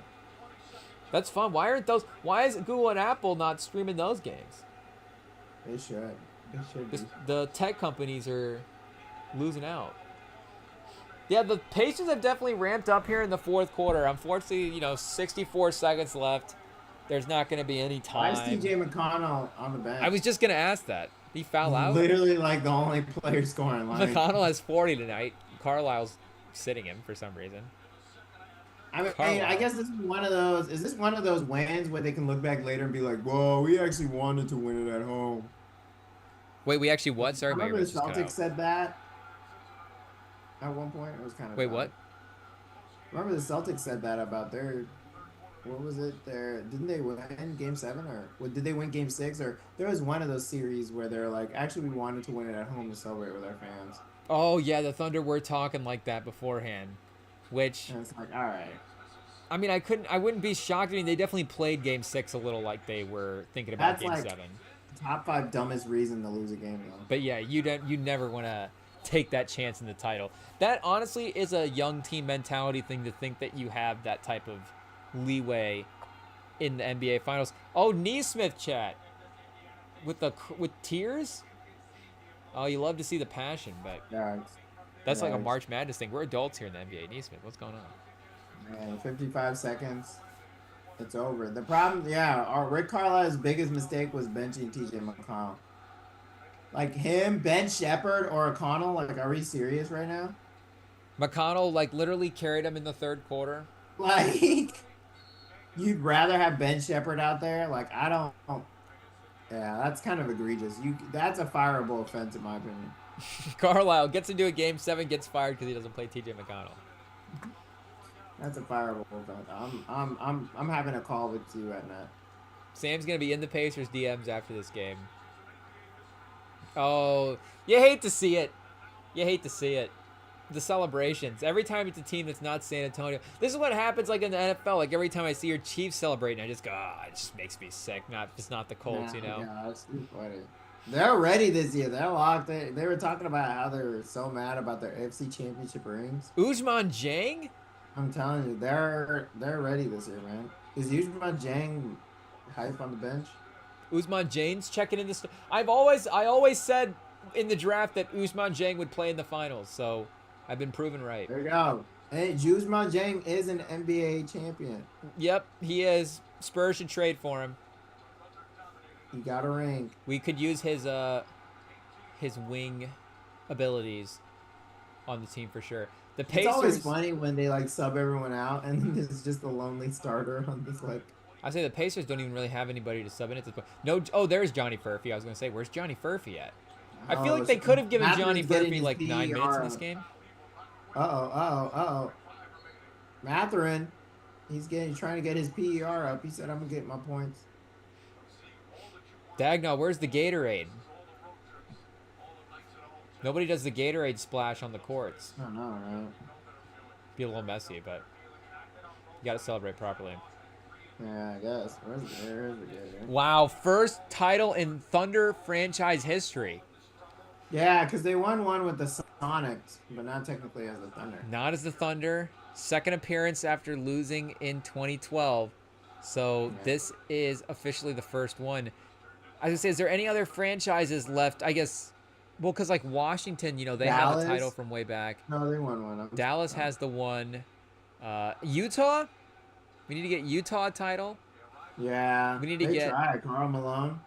Denver got their title. Milwaukee, they already had a title, but they got another one with Giannis. Oh, Phoenix. Speaking of Durant, we need to get Yeah, Phoenix their 7 seconds title. or less. They almost had it. Orlando, Okay, Charlotte. let's see. There are 10 teams that have never won an NBA championship: the Nets, Hornets, Pacers, Hmm. Clippers, Grizzlies, Timberwolves, Pelicans, Magic, Suns, and Jazz. Ooh. The Nets and Pacers won in the ABA, but not NBA.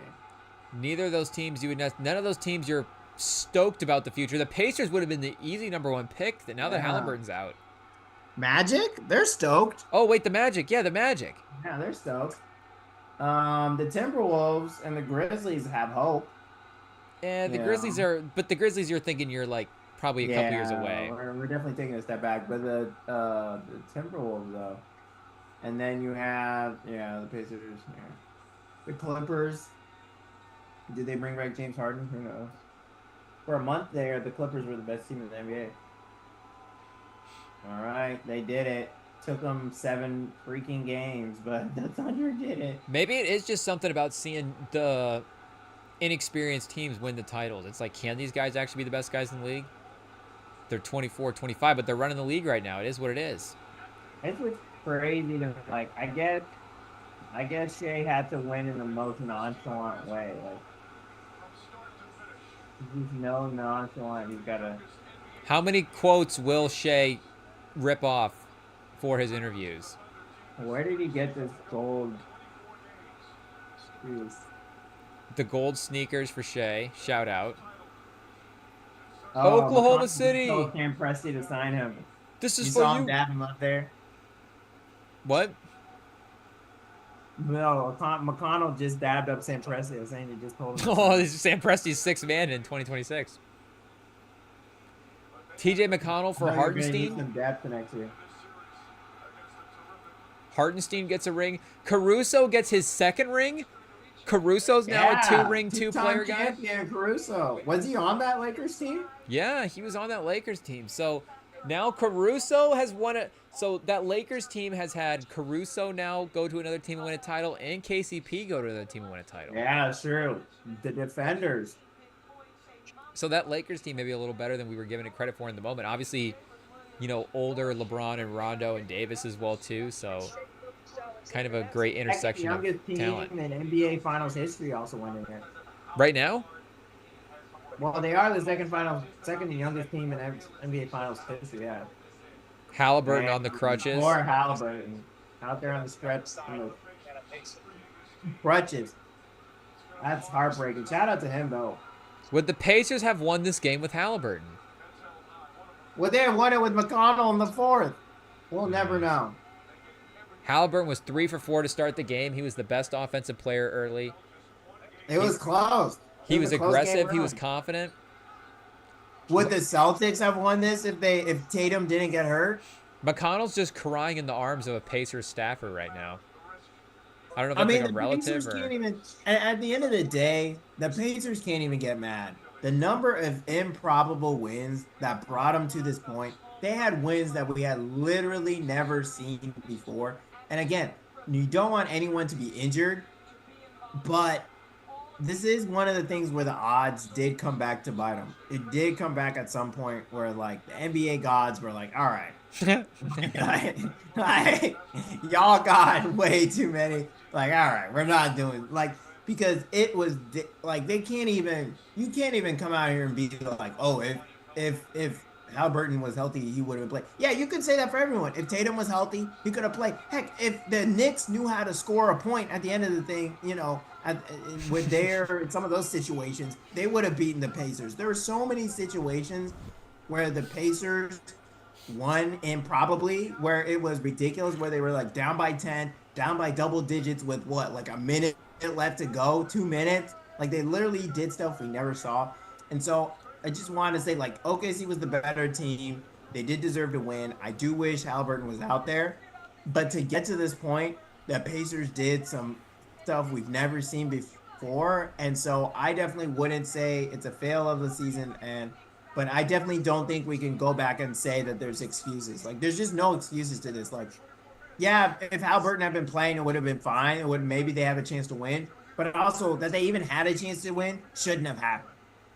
Game 7 is good enough for this Pacers team. Get to the finals, but to build off of last year as well too. And that's the thing that for a team that overachieves like that the previous year, you go, okay, again, we're an overachieving team, so like what are our expectations for next year if we get back to the conference championship? Are we still overachieving? Are we same achieving? Are we underachieving if we lose in the divisional round? But they still built off of what they had. They had a better season. They've set themselves up as a team in the future. And yeah, Halliburton is hurt next year, but he's still a young guy. I think the ability to recover from injuries in 2025 is just definitely Yeah. different. Like with him and Tatum both, do you have questions about them making recoveries at all in modern time? No, I don't. It's just more I about the don't. managing of the team within the year, Yeah. right? Yeah. I don't. I mean, I think for Tatum, it's just more of like, what is this team gonna look like Yeah, when it comes back? You know? absolutely. And same thing for Halliburton as well too. So yeah, I can't imagine you would walk away from this season as a Pacers fan and be disappointed, even if there was a point that Yeah. you actually thought that you could win the finals. Like again, who would have thought sitting here, last year at this point or even at the start of the season that if the Pacers had actually had a realistic chance to win the finals, that Exactly. yeah, that would have been insane. So Like yeah, and no one can sit there and be like, well, they should have just like. And to get to this point, honestly, I do think Tyrese, in my opinion, deserves half a ring for just getting to this point. Like an Allen Iverson, half a oh, this ring, is a half a ring season for half a Halliburton. ring. I do think taking that team to 7 with how close it was, you get half a ring in my book. And I think the Wow. NBA streets won't forget this title. Like to take a team that had the 11th most wins in NBA history, had the MVP, had home field advantage, and to take them to a game 7 and it's a close game and then you go down, you get a half a ring in my situation, better, more of a half a ring than Allen Iverson even, and against players that are potentially Hall of Famers. Who knows how it is? I mean, 5 years from now, Shea may have like 3 MVPs and 2 championships, and we're like, oh my gosh, how did this Pacers team take him to 7? Like, I think we're gonna look back on this game, on this series, and be like, yeah, Tyrese deserves half a ring for this, just because of how crazy this was. And I do think poor Pascal Siakam's contribution is going to be hidden just because of how big of an impact the injury was for Halliburton. Even if Siakam would have won the MVP, probably. And just how he wasn't able to, put up those points in this game 7 as well too. But Yeah. let's say if we flipped Halliburton and Shea, how would you feel about the teams because they are stylistically different types Mm. of players? But Yeah. is there like what is and again, like let's just say Halliburton healthy next year, but just his standing in the league for the type of player that he is. Like how is he from a team building standpoint now? Like you're calling this a half a ring type title. Like is Shea doing this type of season or is it that playmaking out cuz maybe is this a little like Jason Kiddish on the Nets back in the day? I know Simmons has been saying like Steve Nash for the Suns, Yeah. but Kidd had that sort of playmaking element that was able to get the Nets to those back-to-back finals in the 2000s as well too. So do you think that and you were saying earlier when you first jumped on about like those like story like yeah, is Halliburton a top 15, top 10 player, but just, constructing a team around the guard, like do you think that his skill set is a little bit more better building from a baseline of 0 than a guy like Shea? Yeah. I mean, for Tyrese, I mean, I think even if they switch, they're both interesting players. They're very much their own distinct styles, and I think the teams are built for them. And so I think that's one of the things when you look at if Mm. you just switch them around, I don't think it just works like that because Shea's a different kind of player, and he wouldn't speed up the game like Tyrese would, and the OKC is definitely built for Shea in that like it's more of everyone can have their own dribble, everyone can like shoot, pass, dribble, and like, but you don't have to speed it up. It can be a slow pace, and they can figure it out. And I think that's the problem with So with That's the Luca, problem do you think Luca with could have won the Matt this title with season. this Pacers team if he was in Do this I think series? who? Do you think Luca could have won this series if he was on the Pacers? Yeah, yeah, I definitely think he could have. Luca could have got this series. Who else could Prime have won? Luca, like he was with the Mavs, he definitely could have. Who else could have won this series with this Pacers team? Do you think against the Mm, Thunder? If so, if you put Jokic in this Jokic, series, like it's a yeah, win. Jokic with those great guards. If McConnell like that, I think he could have. Giannis in this series. Giannis would have been a little tougher. Giannis would is a little bit more of a stretch. So then, what is it then? Is it Halliburton is still that couple steps away from being in that category, or oh geez, I'm at 4% on the phone, or Oh, they're doing the presentation. is he there as well too building it? Because like you're saying, they're already in the finals this season with him as that performer. I think So it's just play like it's like okay, because the like other teams, I kind of agree with you. I would trust them a little bit more as well too, but I feel like I'm discrediting Halliburton by saying that. well, yeah, and I mean Halliburton's just not going to be a guy who's going to come down and take 40 shots, right? Or take like 20 shots, and like sometimes you need that from the star, and so like it's definitely. I mean, you could definitely see the deficiencies on this team when Halliburton wouldn't go out and be that macho guy, and it was tough. It was tough. It was definitely something that hurt the team, and it's like one of those questions where it's like, you know, are they gonna are is it it's one of those questions where it's like I think you could just switch them around and plug and play. And I think that's one of the things with the teams this year and teams moving forward is with the hard cap, like each team is going to be more catered to their star and have more role players because you can't do with just a bunch of superstars Mm-hmm. and banana boat Miami Heat. It's it's now like it's now instead like you have to have one or two really good stars and then just really cater the team to that star and have them play at the best level to really win anything, and then hopefully everyone stays healthy. And that's what happened in this championship as well. I mean, there's one MVP like Jalen Williams. I don't think anyone's saying he's a superstar. And then Chet Holmgren is a really good player, and they're kind of all fit for Shea. And then, same thing with the Pacers. They have Pascal Siakam and Halliburton, and then they have players around them who are really good, but not stars, not superstars, but really good. And then they have that depth. That's the main way that the league has shown that it's kind of drifting with this hard cap and, you know, this, just really hard to get superstars all together. So if you were running a team like the Pacers or the Celtics that just had their star player get hurt, how would you handle the team situation this upcoming year? Would you try to just be as good as you possibly could? And, if you're kind of mid, that's fine because, again, you'll be better next year with your star. Or do you take advantage to try to tank as well, too, and try to get that better pick, again, knowing that you're just going to be back up again with your star player? Because I kind of think Boston is going to be decent next year in the East. Like, I kind of like They're going to be okay. I think Pritchard and Jaylen Brown, and if they have Porzingis kind of healthy, and who knows what they get from the Drew Holiday, either minutes or him as a asset in free agency. But this Pacers team, like, do you feel better about this Pacers team in the regular season after watching this game without Halliburton? Like, could they still be No. a play-in team in the East? No, I don't. I mean, I think they're still going to be a good team. They're still going to make the playoffs. I don't think they're going to be a playing team. I think they'll be good enough to not avoid that. But especially because it's the East. Well, I don't.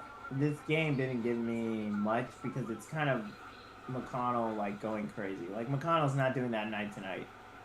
He played out of his mind, and that's the only reason why they had any points. And he kind of showed that principle with NBA that like someone's gonna have to score the points. The points will get scored by someone. There's too much talent on that team, as an NBA team, as a finals team, that no one's gonna score the points. So it's just a question of who.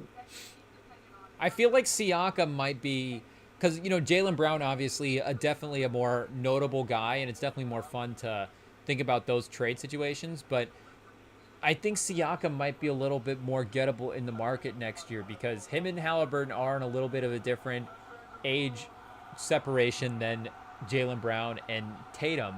In this season without Halliburton, if they're going to be a lower team in the Eastern Conference and they have a chance to reset a certain position on the roster, and like you're saying, mix up a different spot with the salary caps there with Siakam. Like I think Siakam is an interesting asset, and Siakam now 2 different teams with the Yeah. Raptors and the Pacers have been in the finals, and he has had good moments in those finals games. Again, he hasn't necessarily been the absolute go-to guy, but I feel like as a number 2, he's definitely proven his worth in the series. So I know, you start thinking him in San Antonio again. The Western Conference is going to be so tough next year. But what about a team like, Denver with Siakam? Would you do like a Porter Jr. for Siakam type deal? I think Siakam's a little bit better offensively than Porter Jr., so you need another piece or two in Yeah. there. But is Siakam a guy, if you're another team, would you be targeting him on the Pacers to try to get you over the edge? Like Golden Yeah. State, maybe? Siakam for Golden State? I guess you wouldn't necessarily, if you're Indiana, take It's another Draymond Jimmy back. Butler trade, It's pretty lateral. Halliburton unlocks all these things for this team. Like he's not necessarily the number one guy in terms of like scoring all the time, which is why Pascal Siakam won the conference Mm. MVP. But he's the one. He's the key. He's the key that unlocks. And did Shea win or Jalen Williams won? No, Shea won. Why is Jalen Williams holding it in the camera? Was he holding the Larry O'Brien or the Finals MVP trophy? No, the Finals MVP trophy. Who won it? Oh, I don't know. I think Shea won it, but I guess I don't know why Jalen Williams was holding it there. But I just saw him celebrate. I don't know who won it. I did see that Shea was the fourth player to win like the championship, scoring championship MVP. But I don't know if he won the Finals MVP. But Finals wow. MVP, Most regular points season by, MVP, and the scoring title as well too. On top of that, that's right. That is a crazy. SGA and Williams, second most points by duo. Wow. Well, Jalen Williams showed up. I think Jalen Williams is going to be the player that people are going to. I think, yeah, your question about Siakam, Jalen Williams is that player. He's 21, right? Or 24, 25-ish. Is he really? I mean, he's been in the league for a couple years now. Yeah. But yeah, he definitely has ascended. I mean, again, third team All NBA. He was almost questionable for that. He was kind of a borderline. Man. Did he earn that spot based on how he did it, or again, like obviously how he did it, but also was it a little No. the Thunder he's needed a 24. second guy as well too in the mix. But there's no way that you walk away from the season and don't go that he's a top 15 player. I mean, Jaylen Brown last year was a little bit the opposite, where he wasn't All NBA. Now we're like, okay, how is Jaylen Brown not an All NBA? And all of a sudden he's proving that he is a top 15 guy. But I mean, he's even more so than that, because like we're saying, even some of these guys like Jaylen Brown, there's still always that last question of what is a main team around him look like? And Jalen Williams still has those questions, but as a little bit of a younger player in his career, I mean, he's definitely reset his expectations to where, like you were saying earlier, I would be a little shocked, but I wouldn't be totally shocked if in 2 years Jalen Williams was a little bit like, hey, where is my team? I can be a number one guy on an option. I can try to win a title. And now, this team has a title this early on already together, in Oklahoma City. So I think he's definitely reset himself as a lead franchise guy as well too. Like, what if you're Sacramento, or a team like that, or Washington? What if you're Washington? Would you trade the number 6 pick? Like, is the number 6 pick in the draft even enough to get Jalen Williams at this point to get in? Like, maybe you. Definitely not. Definitely not. Also, yeah, just to get our reporting right, yes, Shea has won the Finals MVP, and he's the first player in 25 years to win the scoring title, regular season MVP, and Finals MVP in the same year, and the first Canadian to win the Finals MVP. So. Whoa. I was gonna say first international, but Dirk and Canada. Akeem and Tim Duncan as well too. Yeah, there's definitely been some in that international. Giannis. What's his name? Dominique.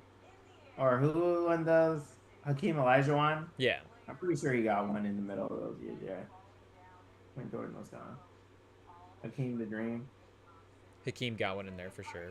Yeah, I mean, but Jokic. you're right. Caruso, 2-time champ. Caruso, the most rings on the court, I think. Yeah. For anybody tonight. I guess, was he the only guy that already had a ring as well too? Siakam had the ring. I mean, there Just might those be two some guys. 15th guy on OKC. I mean, we pulled their roster. Right? Yeah, they didn't have like the veteran guy just hanging around. They didn't have no Udonis Haslams. So that means next year they'll get the ring chasers then, right?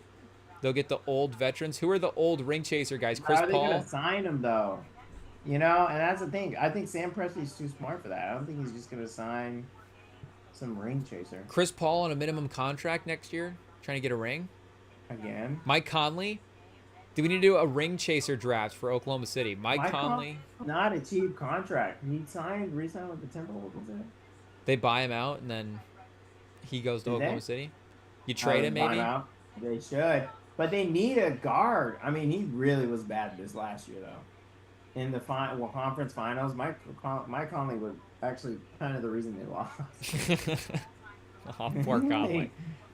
It wasn't even close, really. Booker ring chasing. I don't know if he goes in that category quite yet. Dame Lillard. But he asks out of Phoenix. If you're a Booker, would you ask out of Phoenix? Like, is this it? Phoenix is a great I think. Well, who knows if the actual franchise operations of it, but franchise, they haven't won a championship. well, it's close to LA. Phoenix seems like a good place to live. It does seem like it seems like a nice setup, but I mean, competitively at this point, you would definitely want to, if you're trying to win a title, go for a different team. But I do think that we didn't actually, I really say if we like that trade for the Phoenix side of it or not. And I do kind of like that trade for Phoenix. Jalen Green is definitely a what if, but I love the swing for a player as well too in that spot. And what other player, to be honest, were they going to get with, this with similar upside to Jalen Green, to be honest? Like, we still have to give him respect for what he is. He's had stretches where he's put up 27 points a game for, month-long periods. Yeah. And the NBA, like, he's clearly a very, very talented scorer.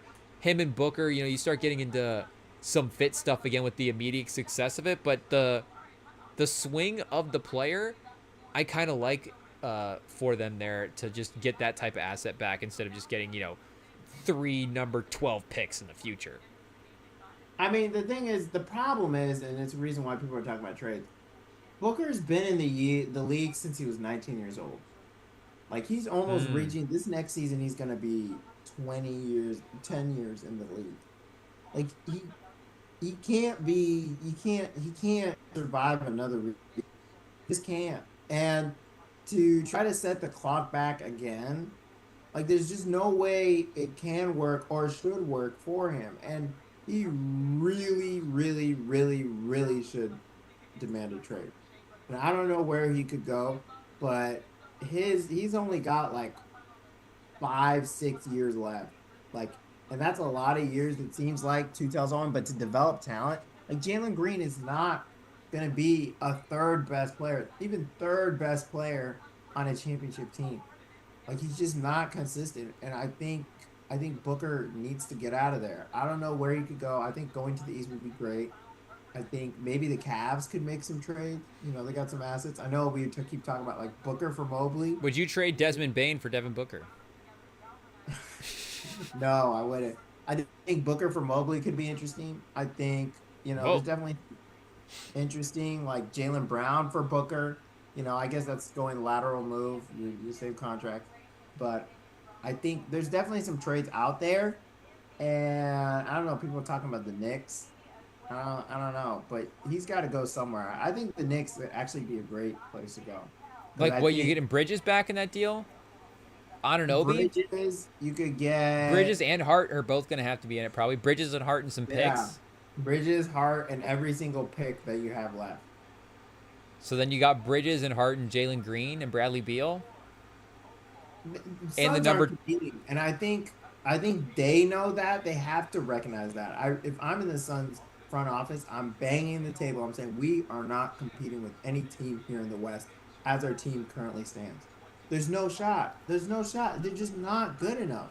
Like, but you're telling me Jalen Green and Booker are gonna have a chance to win a championship in the West that's so loaded that Luka Doncic and LeBron are struggling to get out? Like, you have Jokic, you have OKC, you have the champions OKC. Like, there's no way the Suns are going to be even close to competing. Forget the Spurs with Wemby getting better. Like, it's just, they just got to call it a day, pack it up, and get ready because it's a yikes. And it's similar to like kind of how the Rockets kind of tore everything down and they're like, okay, we can't compete with the Warriors. Let's try again. And now look at where they're at. They have Kevin Durant. They have pieces of a good team. They have Amen Thompson. Like they got their stars, and now they're locking in to win. The Suns, it's done. It's done. You guys made the finals. You choked. You did your whole stupid Western Conference parade because you knew that was going to be your only big win, which is still stupid to this day that you would have a parade for a conference win. I think it's one of the top five dumbest non-basketball decisions ever made by the team, at least in this century. And when you're doing workouts after you play, they just whatever that team was. I wasn't a fan, but I love Booker. And you guys had your run, and that's it. You can't. You're done. There's nothing left. They had their run. Their window's closed, and they have to trade everyone. They see Phoenix Suns have to blow it up and give you your soundbite. What about like Booker for Jaden Ivey, Tobias Harris, and Isaiah Stewart? Something along those lines. Wait, you said Booker for who? Jaden Ivey, Isaiah Stewart, Tobias Harris for the contracts part of it. The Suns aren't taking that. Well, you could throw. Well, obviously you're throwing picks in as well too, but that's the contracts that work. Yeah, still. I don't. Jaden Ivey though, that's not enough, man. Not enough Jaden for. Ivey wasn't even getting starter minutes from Monty Williams, the worst coach of our lifetimes. But Well, still, yeah, I think that was more on Monty Williams though. but I still don't trust. Yeah, Jaden Ivey. Like, I get it. The league loves him. Jaden Ivey has the most stock off the court for how low his stock is on the court. Like everyone loves Jaden Ivey, and I don't know why. They're like, "Oh my gosh, I love Jaden Ivey's family." Like Mark Jackson just can't get enough of Jaden Ivey.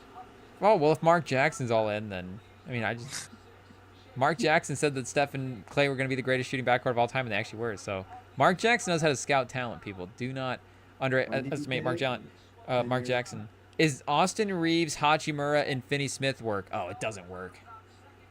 Not quite. Yeah, he's on the trade machine right now. This is the real. This is why they pay Rem the big bucks.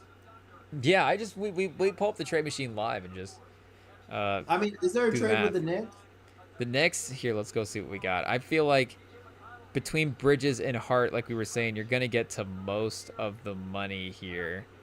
That's gonna 43. You're gonna need to put another contract in. It's gonna get. That's a fat trade.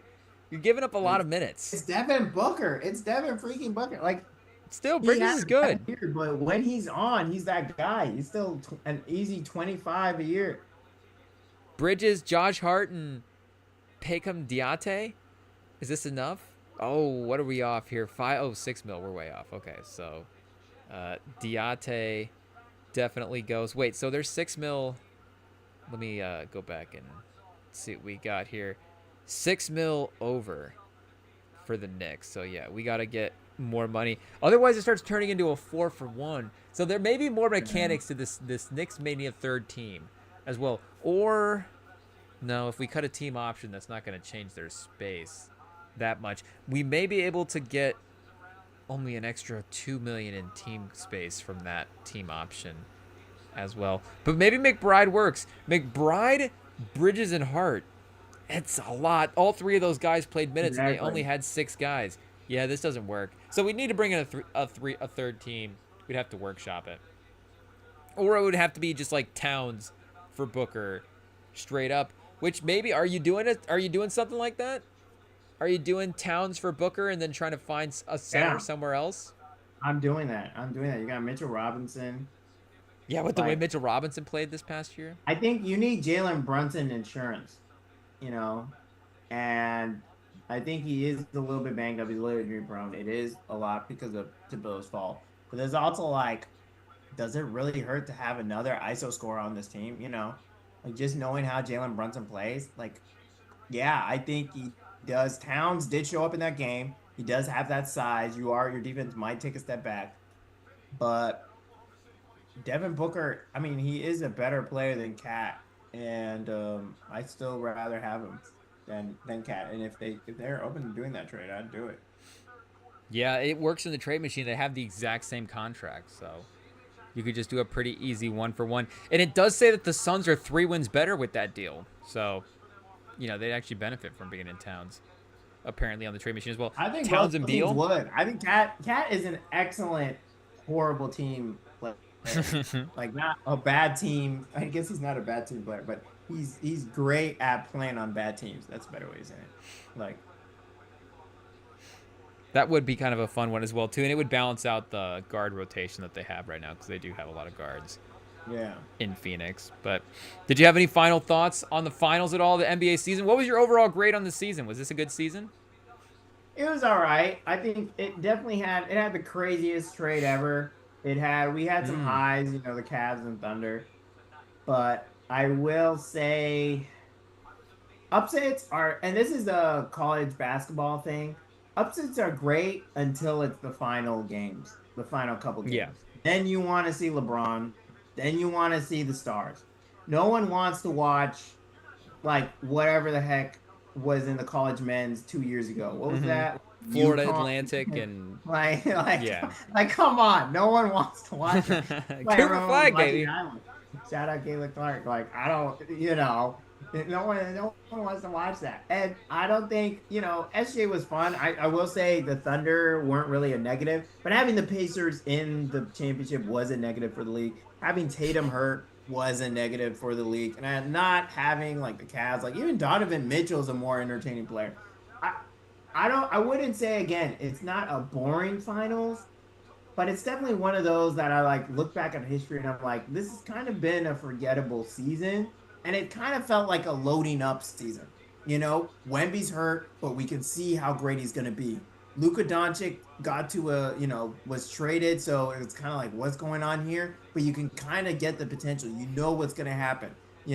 Desmond Bane is now in the Magic. So the Magic can really take that next step, and Giannis, like this is kind of the last season for them. So the Bucks better this is kind of the last call year for them. The Knicks, we know their potential, but they're like kind of back down, but they can take that jump. And so all that combined with, the Rockets now getting KD, like it kind of feels like the movie before the really great finale. And I think next year is going to be insane. I think next year I don't think we're going to have Asborn and his ending. And it's weird to say that a Game 7 finals was boring, but with Tyrese Halliburton out, and you're like, does this really change my outlook on the league? Like, Jokic is still the best player in the league. Luka Doncic's still 2. Giannis is probably still 3. Wemby's still knocking on the door. And when you don't have a finals that really makes you change about how you think about the landscape of the league, is that really a good finals? I guess that's my question to you. Do you think that even, like, I mean, I don't think anyone in their right mind's like, oh yeah, Jokic is not the greatest player because Shea went out there and won it. Like, no, it's still clearly the same list. And so it's like, if the league feels exactly the same next year, of course KD and all that, but like the finals and the playoffs didn't affect it, then like, did it really matter? Like, you didn't have to watch the finals. You could have just told you at the end, oh yeah, OKC won the Game 7 in the end. Like, they won the finals in 7 against the Pacers. You'd be like, oh, that was kind of weird. Okay, the end. Like, besides injuries, there was no major impact. Unfortunately, that is a good way to put it because I did really enjoy this finals. I thought again, this last game sort of bummed us out with the injury, but really since Game 2, and Game 1 was iconic. So outside of Game 2, like this has been a pretty, and I guess Game 6. So, we had 5 out of 7, 4 out of 7 pretty competitive games. Like most of this series was pretty competitive. I thought the defense was pretty high level both ways. And at times we did get really great offensive performances from Shea and Jalen Williams, and Halliburton and Siakam had stretches as well too, where they were fantastic. But you're absolutely right. Like we were trying to hash out through the game and stuff. Like, I don't know, the way that teams gear up in fear of the Thunder, the way that teams, again, the way the Pacers and the landscape of the Eastern Conference is going to look. Like, yes, the Thunder are set up for future success, but you're right, this season could feel very contained to this season and not necessarily having that impact on the greater scope of NBA history, even though I did enjoy it from an entertainment value. Yeah, it was entertaining. I would never say, yeah, it's not entertaining. but yeah, you're absolutely right in terms of the historic impact of it. The historic impact would be the future of like, oh, this was the first one in the Thunder's run or something like that. Yeah. But the basketball that was played on the court, like you're saying, we saw teams basically. I guess maybe the thing would be the effort part of it. Where is there a way that Sam and I guess it's always sort of been, how are you scouting the people versus the players as well Yeah. too, because the Spurs have always been a big franchise with that as well. But yeah, the lessons learned in terms of the translations into the league for the next couple of years, like we saw really high level shot making from guys like Shea and Jalen Williams, and we saw them step up and play really incredible defense and really take that end of the floor seriously this entire season. Yeah, and I mean, again, I wouldn't say this finals wasn't entertaining. I think as a basketball fan, it was. But in a season where you see that the ratings are as low as ever, like this season definitely didn't help. And again, like I get it, like ratings don't matter, who wins is who wins. But at the same time, like it is a little bit sad to sit here and be like, okay, like what was kind of the point of watching this? Like, you know what I mean? And I feel like so many of the other years we kind of had a point. Like the Nuggets are like, okay, like they're the best player. Giannis wins it. You're like, oh, Giannis is the best player. Like it didn't feel crazy to say that. You know, Curry wins in 22. You're like, oh, thank God Curry wins, so people can shut up about like, Mm-hmm. not giving him his flowers. Like, and yeah, thank God Jokic won. Like people could not shut up about, oh, is he like, not giving him his flowers and stuff like that. And now you're like with SGA, you're like, oh, okay, like, Sam Presti kind of just outsmarted everyone and played 4D chess, but like, I don't like is SGA like how many guards would we rather have than the MVP than SGA? Like a healthy Curry, would we rather have a healthy Curry right now instead of SGA? I maybe would have at this if we could go back and replay this season, maybe. But going into next year, I do think Shea is it's between him and Luca now for that spot. It really Yeah, is. like the best guards in the league. Yeah. Yeah, I mean he got hurt, so. But I mean, like, okay, so I guess how many players are we taking over SGA the next 5 years even? Like, so we have. Would you take Jokic? 5, yeah. Yeah, I mean, like Tatum. Well, now you lose a year with the injury. But you're actually thinking about it, like Well, it's of not a clear course. cut. Yeah, it's not clear Like cut. Wemby, like clearly Wemby, Yeah, I'd still take Wemby. Doncic, like that's three players. Doncic, I think I would probably take Doncic. Giannis, like that's I'm four. cancel me now. I'm taking I'm taking like, Giannis. like that's four. Like we're like, so the guy who just won Finals MVP, we'd rather have like 4 or 5 players. Like there's players I'm not even thinking about. Would I have You to know, think about it for Bankero? I mean, Maybe. you got to think about it. An MVP, that's close. Amen Thompson, okay, No, really crazy. I take Shea over Amen Thompson. I think Like Jalen Brunson, is SGA just a better Jalen Brunson? a little bit. I mean, if Okay, Brunson was let me on the pull up Thunder the with the best defense, NBA I guess players. we do have to respect Shea's defense as well too. He is Yeah, a guy that has really stepped up on that end. Like they obviously have elite defenders to put around him, but he is a above average guard defender as well too. Versus some of the other guys, I don't think necessarily get to that same level that he does. He may not like lock down a guy one on one, but he is a good team defender for sure. Like Cade would be an interesting one because of the playmaking factor, but Shea's just a better defender than Cade as well. yeah, That's why yeah. I'm Paolo is pulling an up interesting the case. NBA ranked. So I can get a legit list, so we don't have to get it off the top of the head. Okay, so let's see here. For Players all want to show. players, or are you Yeah, just like thinking just guards? all. Okay, here, let's do guards. If it wants to show up, oh my gosh, can this thing work? Okay, here we go. SGA technically is number one here on the NBA rankings.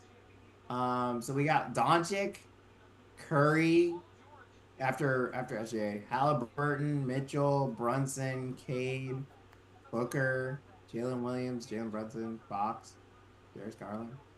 But if we go all, let's see, all here. This was updated June 4th. So pretty recent. Yeah, the only player they have above him is Jokic. So I guess you said you'd rather take Giannis, you'd rather take Doncic, so that's three. Would you rather take Ant or SGA? I think that's where we're at right now. That would be the debate, and I would have to give. I mean, we have to give SGA the nod, right? Because he just won the finals. And I don't know if this season For Ant, Anthony Edwards. is Ant winning a championship with this team? He's playing with Jalen I don't Williams know and if he Chet wins it Holmgren. this year though. I I think don't Ant know. is clearly winning it with Jalen Williams and Chet Holmgren. Yeah, I think He's they win it at winning. some point. I do think this year Shea's scoring. I don't know if Anthony Edwards could have done that at that volume the way Shea was So how at. many threes he was shooting though at an efficient rate? Like he was no one else on the OKC could hit those many threes. I think Ant is winning it by a lot if This he has year. that team this year. If he has the same team, Jalen Williams by his side, like Jay McDaniels is all right. He's no Jalen Williams. Yeah. They don't have Chet Holmgren.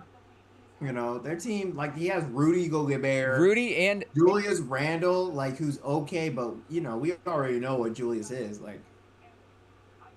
yeah, it's funny. Chet and Jalen Williams are kind of like modern day Rudy and Jalen McDaniels. I know Jaden McDaniels is sort of a modern day wing, but still, the offensive efficiency or consistency doesn't quite stay there in the same way.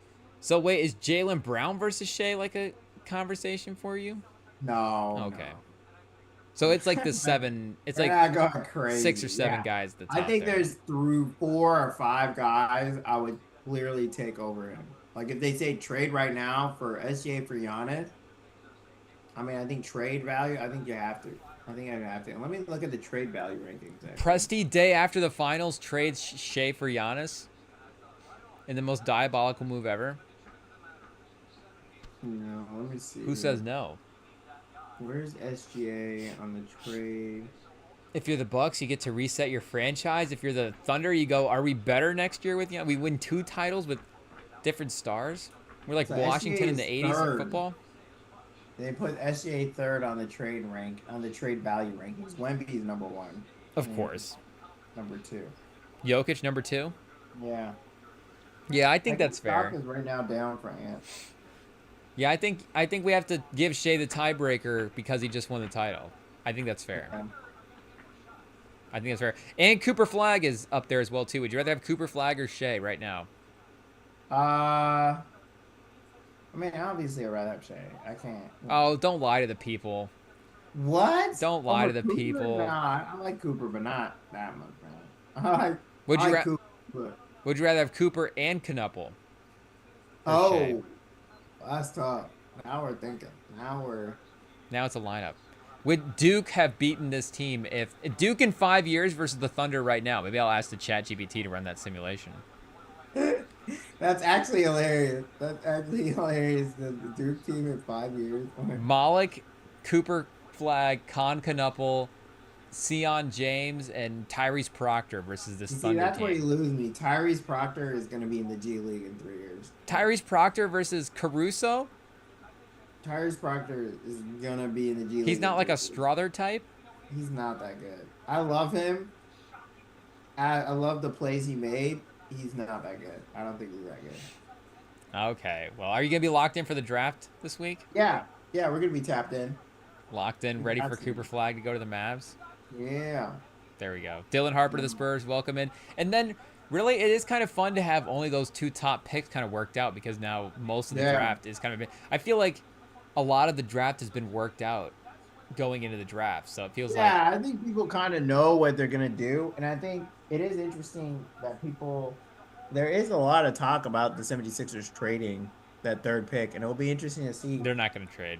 if they actually will do it. Like, will they actually trade it? I don't know. What do you think? Are they going to take, like, Edgecom or whatever? Hot take: they're not trading the pick. They're going to have to take 3. They may trade it later, but maybe they would have made the deal by now. I feel like they're taking it though. They're sticking at 3 because they're trying to. People are saying they're just keeping it so they can pump up the guys and pump. They're the trying to value. bait the So, Spurs into trading 2, but we're not going to give up Harper at this point, unless it's for like yeah, an you actual guys are star. just too much in love with Harper. It would have to be like Maxi in the 3 for Yeah. Harper. That's like, well, okay, what are we doing at this point? Like we have to take Yeah. that. But Yeah, Harper's locked into the Spurs, but the rest of the draft we don't know. And Philly, yes, chaos at 3. So, oh, excuse me, it'll be fun. But did you have any other final thoughts at all? Anything else you need to No, get off I your didn't chest? have anything too much else. I think the Rockets are gonna be, yeah, they're gonna be a top 5 team next year. I think the Suns need a trade Booker. So you're saying right now, after the finals in 2025, you're saying Rockets versus Magic. Both teams have just made the trades in the finals next year. No, they're not. Okay. Yeah, I don't think they're gonna be in the finals. I don't know. Magic have an easier path than the Rockets, so we'll see. Definitely. Franz got to actually learn how to hit a 3 though. So, but Franz now as a third option, I kind of love that. Third option, Franz. Fourth option, if Jalen Suggs is back and healthy. Exactly. Like, that's kind of great. Fourth option, Franz. That's got a nice ring to it. Magic versus... Everybody's going to pick the Magic, though. The Magic aren't going to be in the finals if everybody picks them. Yeah. Milwaukee versus... not Phoenix. They just traded their guys. Milwaukee versus San Antonio, the Giannis finals.